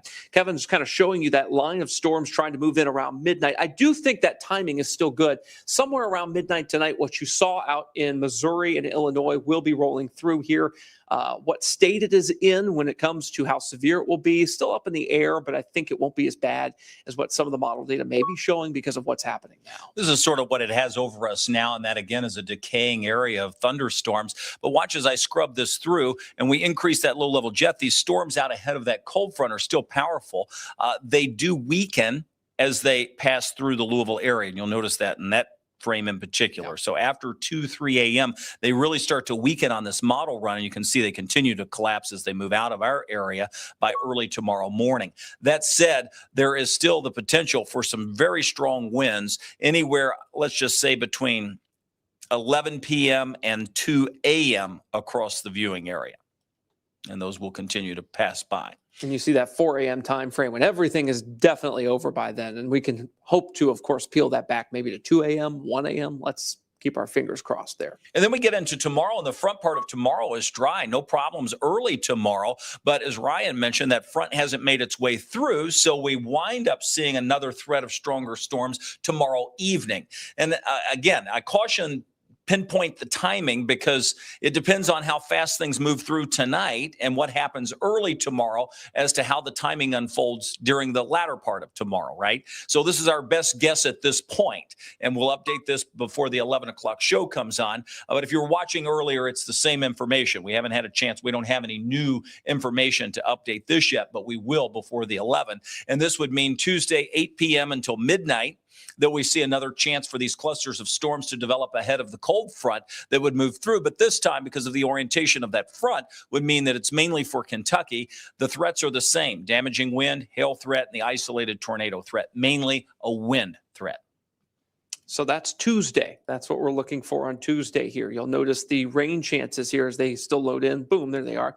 You'll see those red bars indicating when we could have severe weather. This would be a narrow window. These are going to move fast if they indeed develop the way some of the data has been hinting at here. But again, that's still kind of nebulous at this point. It would be between about 8 o'clock and midnight that we see those move through. The reason the red bars go away after midnight is because we would see just kind of downpours and rain that would continue into early parts of Wednesday morning. Futurecast shows this well. There's 8, 9 p.m. Storms moving through Kentucky, some of them strong near Columbia there. That's the threat we're talking about. And by midnight, that's east of us, and then just kind of stratiform, heavy rain at times, maybe a little bit of a flooding threat into Wednesday morning. And you'll see the Storm Prediction Center there with that 2 out of 5 slight risk of severe weather. They had that up to the Louisville area almost earlier today, and they shunted that back down to the south. We'll see what they do with that. They've been going back and forth on it just because the data's probably been going back and forth on it. Not surprising, given such a complex setup with tonight interacting with tomorrow night. We're going to take some of your questions in a minute, but boy, it's a busy week, and we know a lot of folks are making plans or trying to make plans to head out to the track. So let me run you through some of the events that we have. Obviously, the track opens tomorrow for 5:00 Tuesday. We just went through Tuesday's forecast. The bulk of the day looks good, so hopefully you have no problems if you headed to the track on Tuesday. This is Wednesday. That's WIN day. Good luck if you're headed out. Notice that 30% rain chance on the day is a higher chance in the morning, and then that chance fades as we head throughout the afternoon. So consequently, we're down to a 10% chance with temperatures in the 60s. Get used to that because the 60s remain intact, not just on Tuesday and Wednesday, but even through the great steamboat race for Wednesday evening. We see a few clouds, but those clouds will be breaking up. And then we get into Thurby. That's Thursday, and temperatures also in the 60s. Best thing about most of these days, they look fairly dry. I know. We're kind of getting lucky here by getting the severe weather with over early on Derby week so that the critical race times may actually be in a lot better shape. The consequence, though, is it'll be a lot cooler. So if you're planning your Thurby, Oaks, and Derby outfits, make sure you're taking the temperature into consideration. If you've got something nice and kind of thin you want to wear, put some thermal layers under that. Nobody will be the wiser. We promise we won't tell anyone. That'll look weird with that sleeveless dress. Well, you just have to make sure that it cuts off the sleeve as well, I guess. Or a nice top over it, like a nice sweater. That's been the whole topic of conversation for the last week in the newsroom and the studio. It's like, what am I going to wear? All the ladies, a sweater. That's the thing about guys. We only complain when it's super hot because then we're toasty in a jacket. Otherwise, we don't care. That was 2 years ago at Derby. We were sweating and getting sunburned. That was nuts. But this year, more so of a cool and maybe showery, especially for one part of Oaks Day sort of situation. We'll see how that goes. All right, let's do a little rain forecasting for Thurby, Oaks, and Derby. We just showed you Thurby, which looked dry. We do have a rain chance on Friday. This is Oaks Day. This would come generally late morning into the afternoon hours. It's a 30% chance, so it's not outrageous. There will still be some changes and fine-tuning to this as we get a little closer, but we have a boundary that sets up just to our north. And then I'll point out on Saturday that that rain chance is even smaller, about a 20% chance. I think we look pretty good on Derby Day at this point. Same. But Oaks Day is the day that brings at least a minor rain chance. Yeah, and it's kind of this minor front moving through here. A hazard to even call it a cold front. There's not much of a thermal shift with it, but it's a wind shift at least. And it brings us these showers, reinforces the cool air. I do want to mention there's that little green spot on the bottom left-hand side of your screens. Like, what's going on down there in Arkansas? That's a southern system trying to move through that's been bumping north a little bit with some of the model runs. We'll keep an eye on that guy. If that happens, it'd be more of a widespread rain situation, but it's got a lot of mileage before it would get here. So a lot of buffer on that, which is good. So we're not doing anything with our forecast in regard to that. So for now, for Oaks, 30% rain chance, 60. And don't forget, 8:40 p.m. post time this year on Oaks. That may catch some people by surprise who may not have been watching the news for the last 2 years. Yeah. You never know. There's people who are surprised about everything, right? I know. I'm just like, kidding. I thought the Oaks was at like 557. Nope. If I'm tired of being a smart aleck now, just wait till the end of the week, right? This is like a 7-day work week for both of us, by the way, here. So, man, we'll have to take the temperature on Saturday. Yeah, see how we're going to be ornery. Let's talk Derby. 152. Here we go. Saturday comes in with a high of 62. We may even be able to bump that up a couple of degrees. I'm hoping for mid-60s. Sometimes it's wishful thinking and not just based on the weather data, but we'll see how that works out. Mid-60s sounds perfect to me. 62 still sounds a little cool. Sunny and 75. Yeah, wouldn't that be nice? It won't be that. Temperatures, again, reacting to the clouds. But if we can get the clouds out of here and take that rain chance out, we might be able to bump the temperature up just a bit. But that's what it's looking like for Oaks and Derby, at least at this point. And we'll be updating that multiple times a day, each day, like we do our forecast every day. All right, back to the radar we go. I know we have a few questions coming in. So as we zoom back to the radar view, we can take a few of those questions. Ryan, I'll let you call those up. All right, so let's talk about what you guys are talking about in the chat here. Let's see here. Appreciate Tim Laird, the great Tim Laird, in the chat this evening. That's my buddy right there. Wow, hi Tim, good to see you there. Tim and I have hosted the Secrets of Bluegrass Chefs for forever. eons. Yeah. And I won't tell you how old I was. I was just over with he and Lori yesterday, and nice. Great people.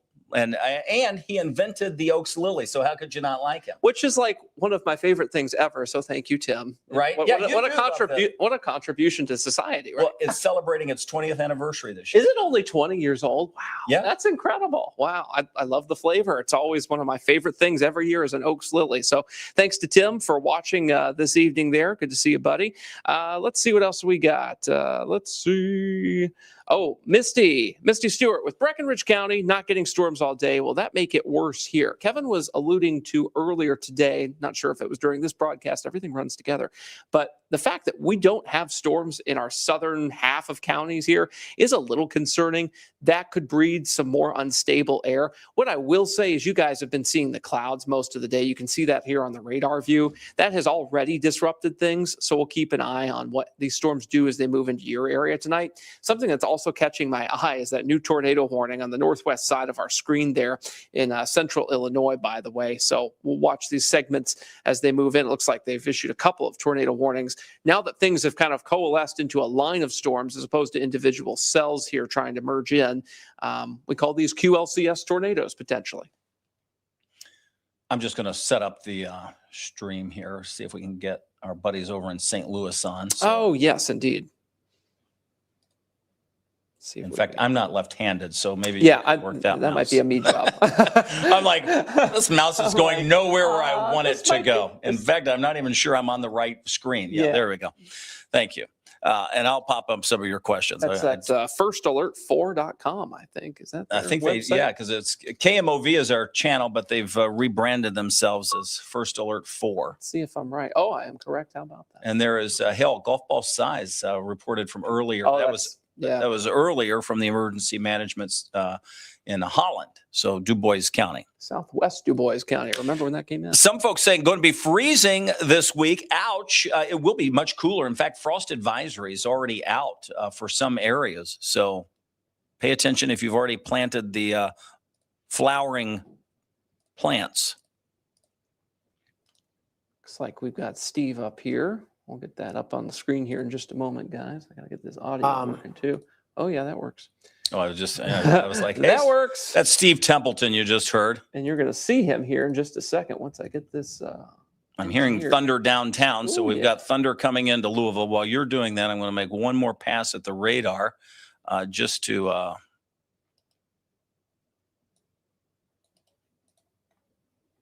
we'll zoom into Louisville. Web browser 3. Hey, here we go. All right, Steve's ready. He'll be up instantly. And if there's a tornado, that's where it is on 64, just to and the let me west just of point Midnight. out that you're listening to Steve, who's coming in from St. Louis. So this is not in our area, but as part of Gray Media, we have a network of about 113 television stations. And with that, we can tap into all of our colleagues. Oftentimes we help them, especially during hurricane season, but even at times during severe weather season. This is one of our many stations and colleagues, Steve Templeton, another proud Purdue grad. And radar indicated rotating, radar indicated tornado warning, rotation right here in between Lebanon and Mascouda, gets into Aviston in 16 minutes, Breeze in 24 minutes, Bartelso maybe in a half hour if it holds. And boy, they've had a season. You know, Ryan and I were talking about this earlier. They have had repetitive tornado warnings, not just this year, but last year. And you could imagine, I mean, that takes a toll when it's week after week. I mean, we had that for, it seems like a couple of years. We did. Not that long ago. And it was like, holy cow, this is exhausting. But boy, they've been in it out St. Louis. Yeah, it's kind of like the tornado alley has temporarily shifted from St. Louis to Paducah, Kentucky here. So right along the Mississippi River has just been getting rocked the last few years, as we just talked about here. St. Louis has historically dealt with, some big time tornadoes within the metro of St. Louis. I remember Clayton, Missouri getting hit last year. Might have been around this time. Can't remember exactly there, but Steve's been rolling up his sleeves quite a bit lately there, becoming a little bit of that's his signature. Yeah, becoming a little bit of an internet meme regionally in St. Louis. I was on Reddit the other day and it was like, oh, hello, Steve, our coworker there. And they were like, how far up is he going to roll the sleeves today? So he is a hardworking guy there and, does a really good job over there at KMOV. Oh, he's surrounded by a great team that they have. Let's listen in. It's 7:56. I'm going to cover you with this specific tornado warning for the next few minutes, and then we continue to cover you live, play-by-play, nonstop on the live stream. You can find same thing that we wind up, weather balancing nowadays of what's, when to be on the air versus when to be on the stream. That's always the thing. Some people have access to the stream, some don't. Obviously, we hold a license from the FCC based on our promise to the government to make sure we're here for the public safety. And that's why we break into programming when there's a tornado warning. In fact, we had to break into the bed races, which was our own local programming today. I don't even know who won the bed races because we've been at the weather deal here since about 7:45. And with that, you'll get the update at 11 o'clock tonight. You probably get it online much faster. They're going to probably push that out as soon as, well, they may have already done it for all I know. Yeah. When there's a tornado warning, regardless of what's on TV, we got to do our job, right? Well, no question. And that is the most important thing that we do when we can serve people by protecting life and property. With that, we always have access to the stream, and we're here a lot of times, even when it's not a tornado warning, like what's happening now. The warning that you're seeing is out near St. Louis. Again, Steve Templeton from our station KMOV, First Alert 4. Into warranting a radar-indicated tornado warning. It's orienting better with the low-level shear, and that this area is just prime for tornado formation. Okay. And you can see that notch in that. So, that would be true. The shear is the change in speed and direction with the winds, but basically it's the winds coming up into the storm and rotating. And if it's at a wrong angle, then usually it's just going to be straight line winds. You're not going to get the updraft of the storm rotating. It looks like Darth Vader over here. Unfortunately, correct angle to get rotation, and they're saying it is. That's what that means. So they're saying that these red flags and ingredients for this storm to be potentially producing a tornado right near New Baden. So, and Trenton, you should be in your shelter. Breeze and Germantown, you're going to be up next. Be down in the basement, be away from windows. And if you don't have a basement, you're looking for the lowest level where you're putting as many walls between you and the outside. We have multiple storms still down to the south too that we'll continue to track. Let me put, that does look, it just updated. While we're listening to Steve Templeton, I'm also going to just get ready to pull up some of our power outages that we had. Haley Adams here in the chat, by the way, talking about Franklin County, Frankfort, having a pretty considerable power outage at this time, which is unfortunate, but that's kind of been the signature thing of this event here, is kind of these widespread damaging wind gusts taking out power to pretty wide swaths of our viewing area here. You're in a read-only mode there, so give us a minute while we load all that up, but Steve will continue his severe weather coverage. The reason we're showing you that is not only is it a gray station that we, are partners with through our corporation, but these are these storms that will eventually make their way here tonight after about midnight or so. They won't be in that same exact severe mode, though. They'll likely be a little bit weaker than that, but we'll have to watch very carefully, as that low-level jet can sometimes give us some surprises, and that's why we're going to stay here and make sure that you guys are taken care of at home with all of this here. Looks like Wavy with several reports, one of them from Emping here, Fincastle with a bit of flooding. This is just kind of a catch-all, like basic yard flooding sort of situation.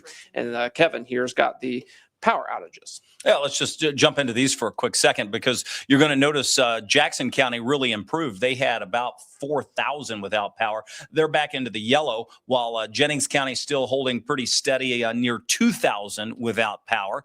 And then Shelby County shows up as well with about 2,400 people without power. That's about 25% of what we track out of Shelby County from poweroutages.us. And you'll notice additional power outages even here in Louisville, where we have about 4,000 customers without power. A lot of those northeast Jefferson County. So those are our current power outages that we have. We have a new SPC outlook for day one as well, if we want to show that. Yeah, let's do it. There's still an enhanced risk for parts of our area, likely clips Du Bois, and through Lawrence County down through about Orange, most likely. Let's see what it... Hang on, I'm trying to get to the radar. It shows here.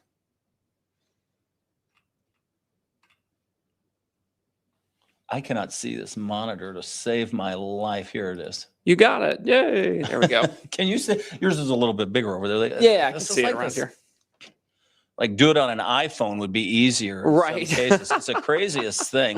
So let me go down. See. Oh, you passed it. I got it here. Hey, you're almost there. One to the right. Boom. All right, there's your new SPC. You can't read them. Can It's you tough. see them over here? I can't see them. I mean, not that blind. I'm not even that old. You can make your window a little bigger, though. Well, I could, but I'm trying to look at what everybody's saying. Look at that. There we go. Okay. So, yeah, you see the risk. That looks about the same as it did before. They did trim some of the northwest side way up there in Illinois, which is to be expected given where the storms are now. They still maintain that moderate risk, that 4 out of 5 from basically west of Paducah to Poplar Bluff, Missouri, and the southern part of the St. Louis metro area. Includes Carbondale, Illinois, where Southern Illinois University is. So, this is kind of the state of affairs from the Storm Prediction Center here, maintaining what we have. Probably a pretty good call given, that we've got more storms on the way tonight and that we may not be altogether done with severe. Well, and I think the message is very similar. It is a fading trend as it moves in, but it may not be completely gone. And that's what the risk levels tell you in that instance. And that's what we've been saying all along. So we do still have to watch it. It shouldn't be overly concerning, but you should have a way to make sure you can get the warnings if there are any that may be issued later on tonight. Looks like we have a spammer in the chat that we have to get rid of here. I've been requested to take care of that. Oh, really? I booted one a while ago. I never boot anybody either. But no, I don't either. But was, this was interesting. It was relentless. Oh, Yeah. really? Yes. You can't say. I don't think so. No. Okay. So there we go. there were multiple users going, Ryan, take care of this. I'm like, oh, I should probably take care of that. Okay, yeah. But yeah, so we're monitoring your comments here. We're making sure that your voice is heard. We're making sure your voice is heard within reason. This is as they. I shouldn't ask what they said because now they're all going to be popping it in. Don't do it. You'll get booted out too. We don't. As they used to say when I was in elementary school, this is not a democracy. We have the final say on who gets to say what in this chat room. So keep that in mind here. Yeah, but we're never. Here's the thing, because it's a fine balance. I do not mind criticism, and I don't mind opinions. Yes. So that's fine. Yeah, I want to hear that because that's what makes us better. Yes. Boy, there would be nothing worse than people feeling like they couldn't tell us what they felt about our coverage. Otherwise, how would we ever get better? Some people don't like it. Some people can't take it.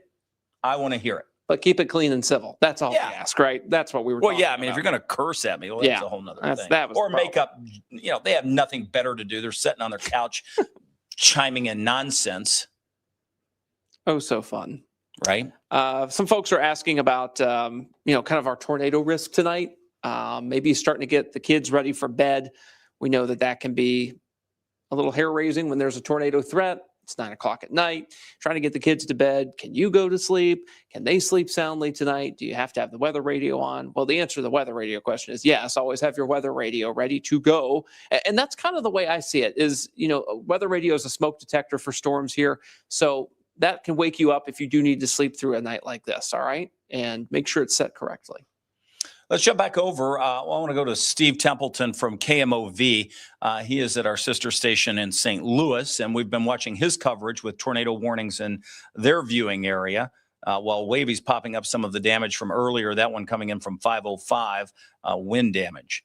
But we're watching these storms back to our west because that is the broken line of storms, and it's barely broken because it's a fairly solid line, but broken in terms of warnings that will be moving in our direction. It went from having really no tornado warning on it to at least a couple within the last little bit. Now we've probably got 4 or 5 warnings lined up along that line that are producing tornado warnings. So that is, that's somewhat concerning because that's what's moving our way. In fact, let me just show you what that looks like. And you can see the warnings that are lined up out to our west. So that's what we're tracking to come in here. The thinking is, by the models, is that whatever develops across West Kentucky, and we see some of these downpours really struggling to develop, that as the night goes on, the low-level jet increases, we wind up bringing in the front.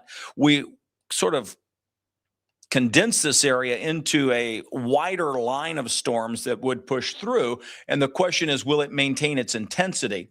Probably should through about midnight to 1 a.m. After that, it would be weakening. But the question is, how fast does it get here? And will that be in its weakening phase by the time it reaches us in Louisville? I do think the greatest severe threat, obviously, West Kentucky, and then areas south of the Ohio River as you move west of I-65. That's how I would explain it, at least the way we're seeing it now.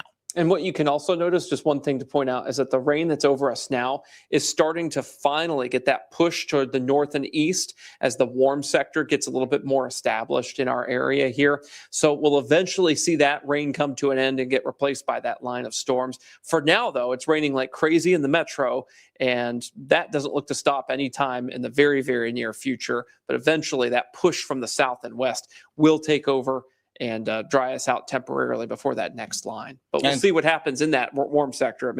There may be more that develops. And then, of course, it'd be kind of muddy all the way until that line of storms tonight. And quite a bit of lightning, too. Yeah. It already passed through.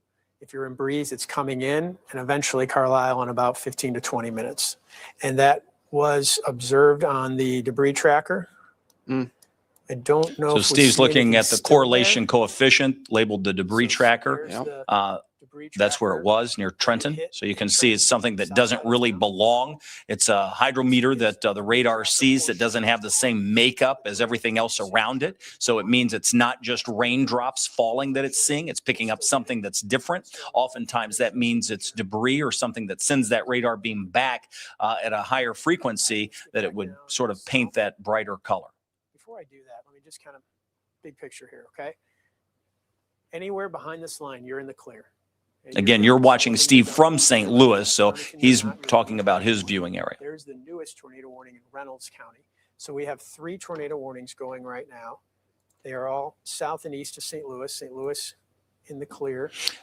While Steve is talking about that, we'll just keep him up, but I also want to address Adam's point. He says it's amazing how they're popping after dark with no heating. And, you know, sometimes because we always hear us talking about that, hey, we're going to need the sun to come out in the afternoon. That adds instability to the atmosphere. That is one of the ingredients that we need for severe weather. In this instance, they did have the heating of the day out there. Oh, yes. We were cloudy from the morning sort of blow off that moved across here, but they were with some sunshine out to our west. And in addition to that, oftentimes what we see is that heat builds up even into the early evening hours. So it's not always just because the sun's gone down that we're in the clear. It takes a little bit of time for the atmosphere to pipe down.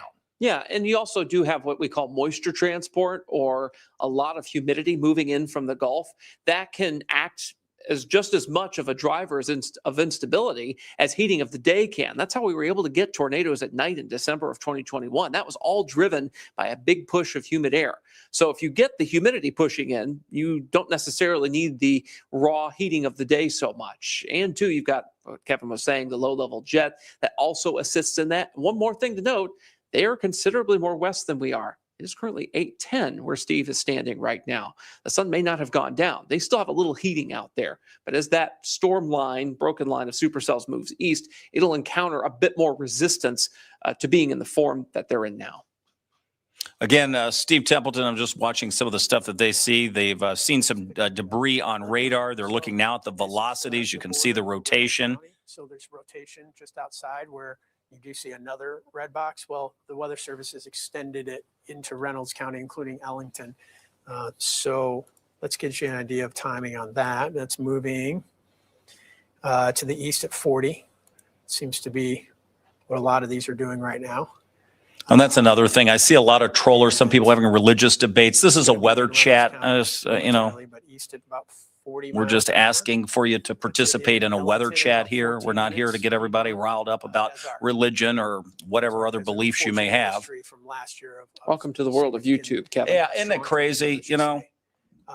But there's Des Arc right there. There's the rotation. Has a long ways to go, but we'll monitor it for you. Let me switch over to the typical radar.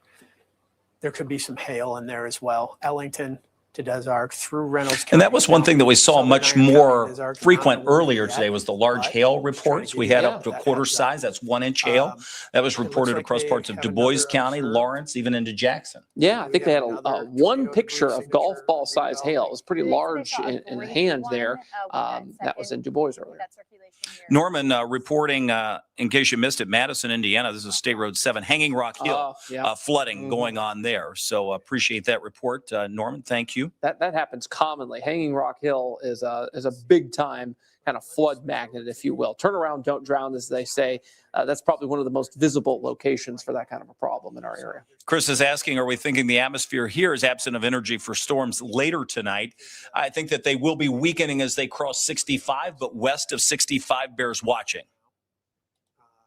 And it would be late, probably between 11 and 1. Yeah, that's pretty good timing for that line of storms to move through here. And that's going to add more rain to our already saturated soils from today, too. So, you know, flooding at night is never safe. So if you're doing any driving overnight, maybe you're an over-the-road trucker, please be especially careful there. It's hard to tell how deep flood water can be. So just turn around, stop.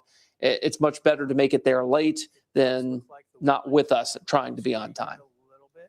That was the stronger one to begin with. It's got a Kelly rotation signature there on radar. Is chiming in saying she has seen on SPC the tornado threat in North Vernon went down from 5 to 2. Is it safe to get the kids settled down for bed, or should they stay close to the sturdy building? Again, North Vernon, you still have the chance to see some stronger storms moving in before midnight. But again, your atmosphere is more worked over than anyone else's in our viewing area. So the thinking would be that the greater potential would be farther to the south. But again, it's not a zero chance because we have to bring that boundary through here. And that will in itself provide at least the opportunity for some of these thunderstorms, and some of them could be rotating. Yeah, we don't want to provide any sort of all clear at this point, especially if you're in a mobile home. It doesn't take a tornado to cause problems in that kind of a situation. Even strong straight line winds can cause damage to mobile homes. So keep that in mind here. Might not be a bad idea to stay vigilant tonight if you're going to have to, kind of have a go sort of plan ready to go there in case you need to go to that sturdy building that you were talking about there in North Vernon. Here's some other cities in the path of the storm. Todd Richmond says Hanging Rock Hill is notorious for flooding. Yes, it is. Every year we get a video from Hanging Rock Hill that has just a ton of water coming down like a waterfall there. It's beautiful, by the way, but just not beautiful to drive in when the rain is gushing down like it is now. Tornado debris signature, and that one. Let's see if we've got any other folks chiming in here. Haley's asking, if the leading edge passes your location, does the tornado threat drop off? It typically does. It doesn't always. And this is one of those situations where it may not always, because what's happening is we've got the current round of rain that is moving through. That will sort of try to push off to the east as we go throughout the next couple hours. We'll see how successful it is in doing so. And then that new line of storms would try to move in with kind of a different push of air, and that would kind of cycle out the atmosphere a little bit. So it may reset in some counties a bit. So that's why we don't want to put out an all clear yet. So you folks may see at least a small chance of a tornado, especially west of I-65 tonight. Again, we don't want to say that everything's over when it may not be totally over. It's just we're a little bit more optimistic than we were before going into today, which is good. The storms happening in our area earlier today was kind of a godsend for us, to be honest with you, because it turned a situation that could have had some tornadoes into one that's still not great, by the way. We've got flooding, we've had hail, we've had damaging winds. Lots of folks are without power. This is still a pain in the you-know-what, but at least it precludes us from having any sort of extreme severe weather at this point, we think.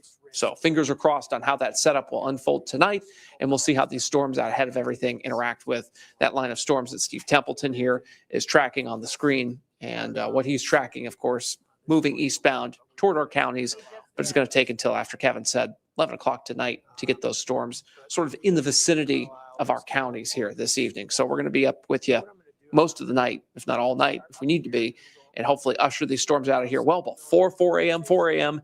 is sort of the baseline. Like by then, for sure, we'll be in good shape, but we might be in good shape even before then, hopefully by a couple hours. That'd be nice. We didn't have anything else going on this week anyway, did we? I don't know.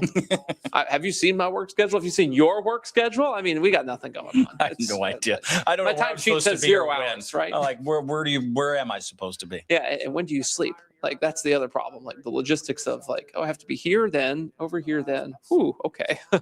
That's always tough this time of year. It's only 1 week though. Now, Todd's commenting on our tans here, but the fact is, I don't feel like I've been in the sun. Maybe it's just high blood pressure. I don't know, but you do look stark white. Thanks. Well, no, it's true. Look at that. Can you see the Some of that may be lighting too. The lighting in here, while it's good, I feel like has a hot spot in my position compared to yours. Yeah, you're a little wider on my cam. Okay, good. It's not just me. I promise I'm not. I take vitamin D every morning too. Now it's getting bad if we've gone to the tans. There are no warnings. That's the bottom line. You're Except watching flash flood warning. Yes, correct. This is the heaviest of the rain. Let's just go back to our radar here, and we'll kick Steve off for a minute. We'll come back to him if they get anything. But on our radar here, we are watching this heavy rain. And the good news is the heaviest is now pushing out of the flash flood warning polygon, moving across western Shelby, far north and western Spencer, northern Bullitt County. So that's heavy rain, but not much in the way of very strong wind. We're coming up on 9:20 already. Wow. We've been at this for about an hour and a half, including what we were doing in the studio with the tornado warning that was issued for parts of Oldham, Henry, and Shelby counties.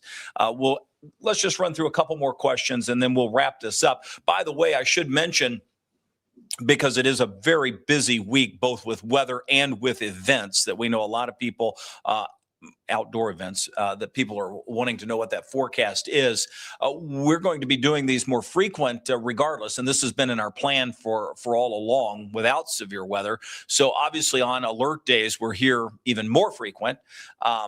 But you're going to find Brian doing his normal stuff during the mornings. Oftentimes, like today, he's going to jump in the early afternoon to update.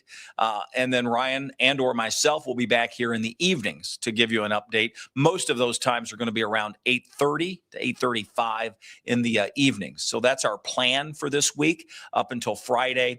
Because we'll be in our Oaks coverage on Friday evening, and Saturday, of course, we're going to be at Churchill Downs most of the day.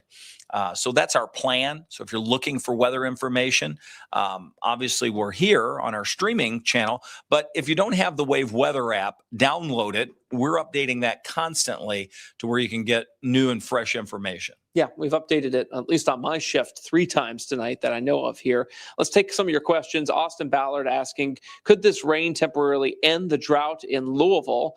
We got a new flash flood warning, by the way. This is an observed, considerable flash flood warning. This may set off your phones.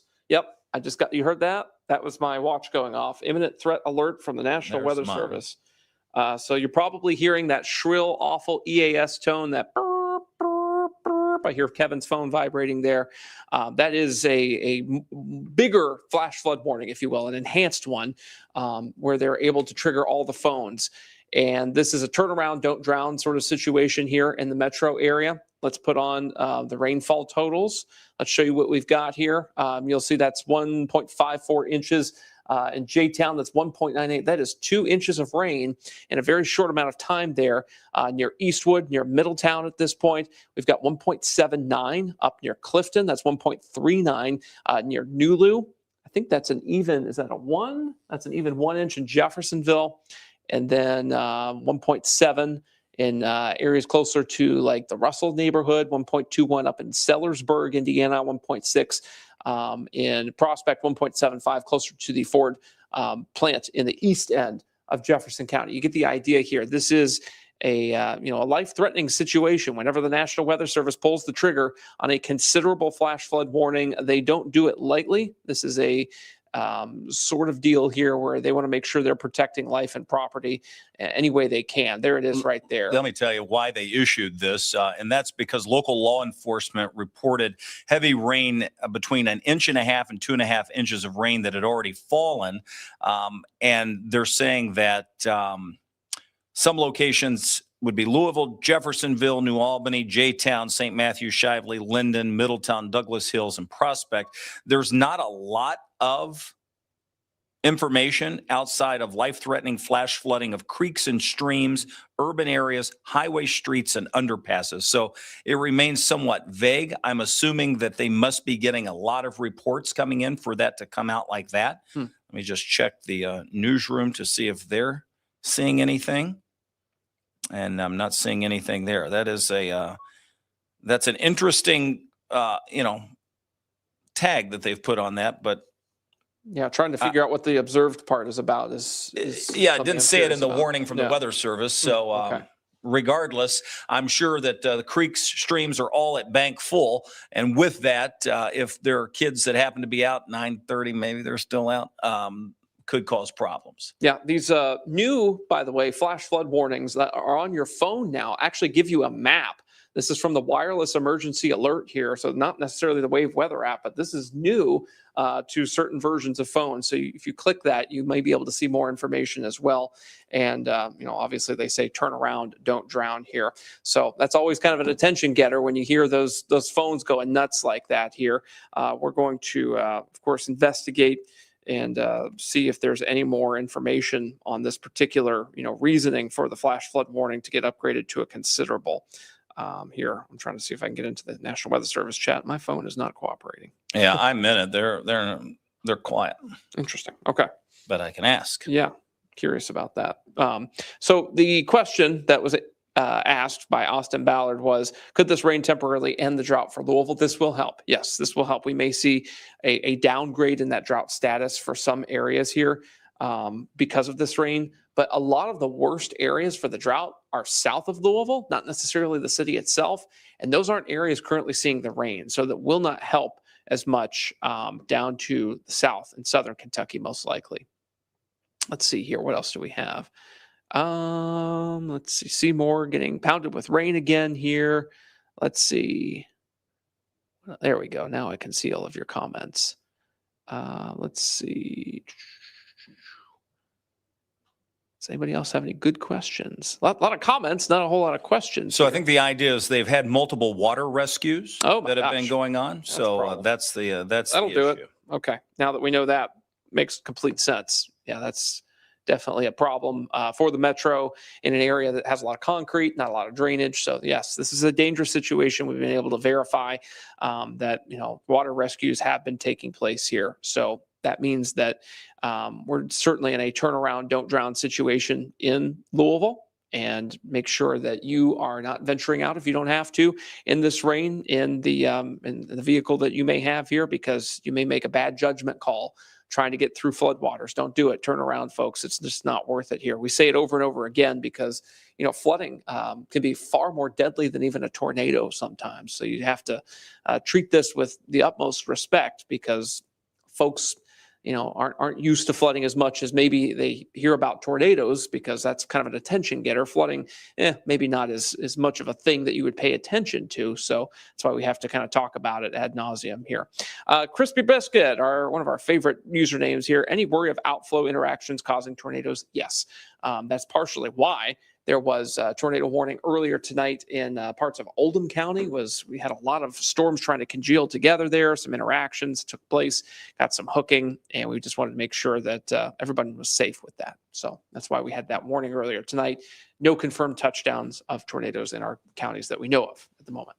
It's never good when hooking is going on. No, you don't want the radar to be hooking out there, because that's when you get the rotation on the radar. There's a reason we say that. We promise. Not just making this up. They're going to kick us off the street. There's decades of science behind what I just told you. I promise. All right. One more check of Steve before we go. Again, we're watching these storms out to the west of us. Let me just pop him up here. There's a tornado ongoing there. Okay, good. Still spinning, but it's not very tight. Yeah. And that was coming at number of tornado warnings still lined up along that line. Wow.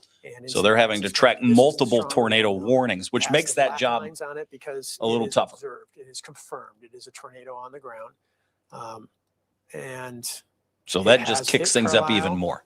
So the Carlisle's been hit. This is parts of Missouri. This may have lifted a little bit north. And you can see that tight rotation. Red's toward the radar, green's away. That's velocity. You can see that couplet. And you see Carlisle where it's been hit. Now it's just a little bit jogging to the north. And that means north of Sandoval, in between Kerrigan and Patoka. And timing on that. That is not Indiana. Let me make sure I've got my speed correct on this, because I think this one's 50. Yep, we're going to go down to 40 for this speed on this. And that's 10 minutes to 11 minutes into Kerrigan. Patoka, they may pass to the south of you, but let's just see that trend of where, it was here. Then it started to lift up to here. So if it is kind of shifting a little bit north, you're definitely in the tornado warning for a good reason, Patoka, but up and down 51 here. In the next, have that rotation kind of suddenly jogging north, it may be trying to occlude, and then you'd have new rotation that may try to form on the south side of it. Curious to see if that happens. And let's see if we still have. Yeah, we're looking out to the west. So we're looking in the St. Louis metro area. That would include parts of Missouri and Illinois. Updated. So we're not in Indiana or We'll see when Kentucky. that gets updated if we get another little spot. Look at it there. I mean, that's 2 scans on the debris tracker. And you right can there see on that debris Carlisle. tracker that sort What of. I'm looking at is this right here. Let me highlight Yeah, that that's a for you. problem. This is where the radar, and this is the dual pole portion of the radar, can spot. And sometimes you see people have different color debris in tables, the but the air. idea is that it's So something 817, different. There's Ours would 828, show but that it'll in update blue. again, and we'll see if we Yellow still to have blue. that. Absolutely. Maybe lifted a little bit up to the north of 50. But that is a observed, confirmed tornado on the ground moving through Clinton County towards 51 in about the next 10 to 15 minutes. And we have a crew heading that way as well. Okay. That's smart. And remember, there's probably going to be damage, or it sounds like there is, from emergency managers in Trenton. And that was the first debris tracker. That was the first tornado debris signature. That actually fizzled out. And then the secondary signature near Germantown started to take over. Yeah, that is a And very we did notice a strong tornado signature around for a Germantown. QLCS And then, of type course, it got a little situation. more This is an impressive embedded here supercell Clinton within County this near line that's Carlisle. doing this, east of St. Louis and Illinois. And so We've got an MPing report even of though homes we're or into buildings the being filled squall with line water. in section of the Louisville here. storm, we're seeing still No, that's never good. supercells. Yeah, that in may be this, like and not basement those flooding weak, that we would be lower seeing. end tornadoes. This is still supercell, a persistently rotating And storm. that is, by the way, near that can U of produce L that we're seeing a that. strong tornado. Let's hope it's not So the Old case, but, Louisville having some it's a flooding red flag issues from the weather apparently here, according to that MPing report I was able to pinpoint there in Old Louisville. I'm going to punch up our radar here just so you can see what we're looking at with Steve back out to the west. First of all, it's a cluster of watches and warnings. All of the warnings at this point for a severe tornado are back out ahead of that boundary and that cold front, and that stretches from northern Indiana. And in fact, if I were to just put the warnings on, let me just overlay those. You can see they stretch all the way up from northern Indiana through Illinois and back into southern parts of Missouri. And that is the area that we'll be watching move a little closer to us. Again, tornado warnings lining up along the Illinois-Indiana border. And if those continued in their eastward fashion, would be moving into parts of southern Indiana. West Kentucky obviously is going to be just a little bit later. So southern Indiana will likely take another hit before parts of our area in Kentucky, just based on the orientation of that front, the way it's moving. But that's something that we're going to have to watch into the overnight. Obviously, we have the new watch that's in place until 4 a.m. And by all accounts, as each hour goes by, we should see some weakening take place once we cross that 11 p.m. time frame. So it may still be ramping up through now and 11 o'clock, but after 11, we should start to see that pipe down just a little bit. Now, the question is, how fast will that occur? That depends on a lot of factors. So that's where we're at least in terms of what we're watching. Yeah, the environment will become more and more hostile to these storms as they move toward the I-65 corridor. And that's why I was saying earlier, east of 65 probably has a lesser threat than west of 65. But much like anything in life, there's kind of a gradient to that, and we don't know how tight that's going to be here. Let's see, Louisville, Jefferson County, train spotter reports flash flooding at 8:59. That was about half an hour ago. Flash flooding reported in the Portland area of northwest Jefferson County between Dr. W.J. Hodge Street and Portland Avenue. There you go. Let's see. Real quick, Donnie's saying, is that Tornado Watch West Kentucky a PDS watch? Other videos say it is, yet nothing on NOAA under the watch mentions. Yes, that is a PDS Tornado Watch. They list that under the text of the warning. It's not like PDS Tornado Watch is like the headline. It's a tornado watch, but then you read the actual like meat of the text of the watch, and it says this is a particularly dangerous situation. That's what they do with that. It's hard to find sometimes. I get it. All right. Listen, it's 9:30. I need to run in the newsroom and make sure we're caught up on some of the flooding that's going on. We need to update the forecast for the 11 o'clock show as we get some of the high-res data in. The rain is going to continue. I'll put the radar back up quickly. We'll just give you another recap of what that looks like. Here locally in the metro area, we're still seeing some of that heavy rain. Now it's moving past where we had that new warning that came out, but we still have rain in southeast Jefferson County. Good news is that is all easing, and as that rain eases, the waters will recede. But in the meantime, don't try to drive through the flooded roads. Let the water go down, and we're going to have another update coming up with the storms to our west at 11 o'clock. Yeah, the ramp from Spring Street to 64 West to New Albany closed due to flooding right now, by the way. That just came across the screen there. So we're starting to pick up more of these reports, and we're going to gather those and, of course, give you the latest at 11. Yeah, let me just put this into motion before we let you go. I'm going to turn off the warnings quickly, and then I'll just put this into motion so you can see the direction of movement that these storms have. What we've noticed throughout the day is they've been sinking to the south, and we still see somewhat of a southern motion with that. As we look, you can see even some development taking place back to the west. So places like Paoli, still seeing repetitive rain there. So we're not alone in this flooding deal. These are the warnings that we're going to have to watch as they move closer. They're now in southern and eastern parts of Illinois. Those would be moving into southwest Indiana and eventually western Kentucky. So that's an area we're watching. Obviously, Indianapolis has their eyes on all of those storms as well. But as these storms move to the east and slowly sink to the south, that's a zone that we're going to have to keep an eye on through the rest of not just this evening, but into the overnight hours. So make sure you have a way to get those warnings. Yeah, the NOAA weather radio and, of course, the Wave Weather app are fantastic ways to wake you up when you're asleep, because it's hard to get sleep when there's a situation like this. But, you know, you can at least try to and have that NOAA weather radio in alert mode, ready to go, smoke detector for storms there. I don't know if you saw Wavy there saying that power lines were torn off the poles in Rolling Hills. I saw that. Which would make it a little tougher to restore. It's not just like you can go to the substation and get it back online. Never seen that you could make a report like that on MPing before. So that may be new. That's interesting that that's the case. Yikes.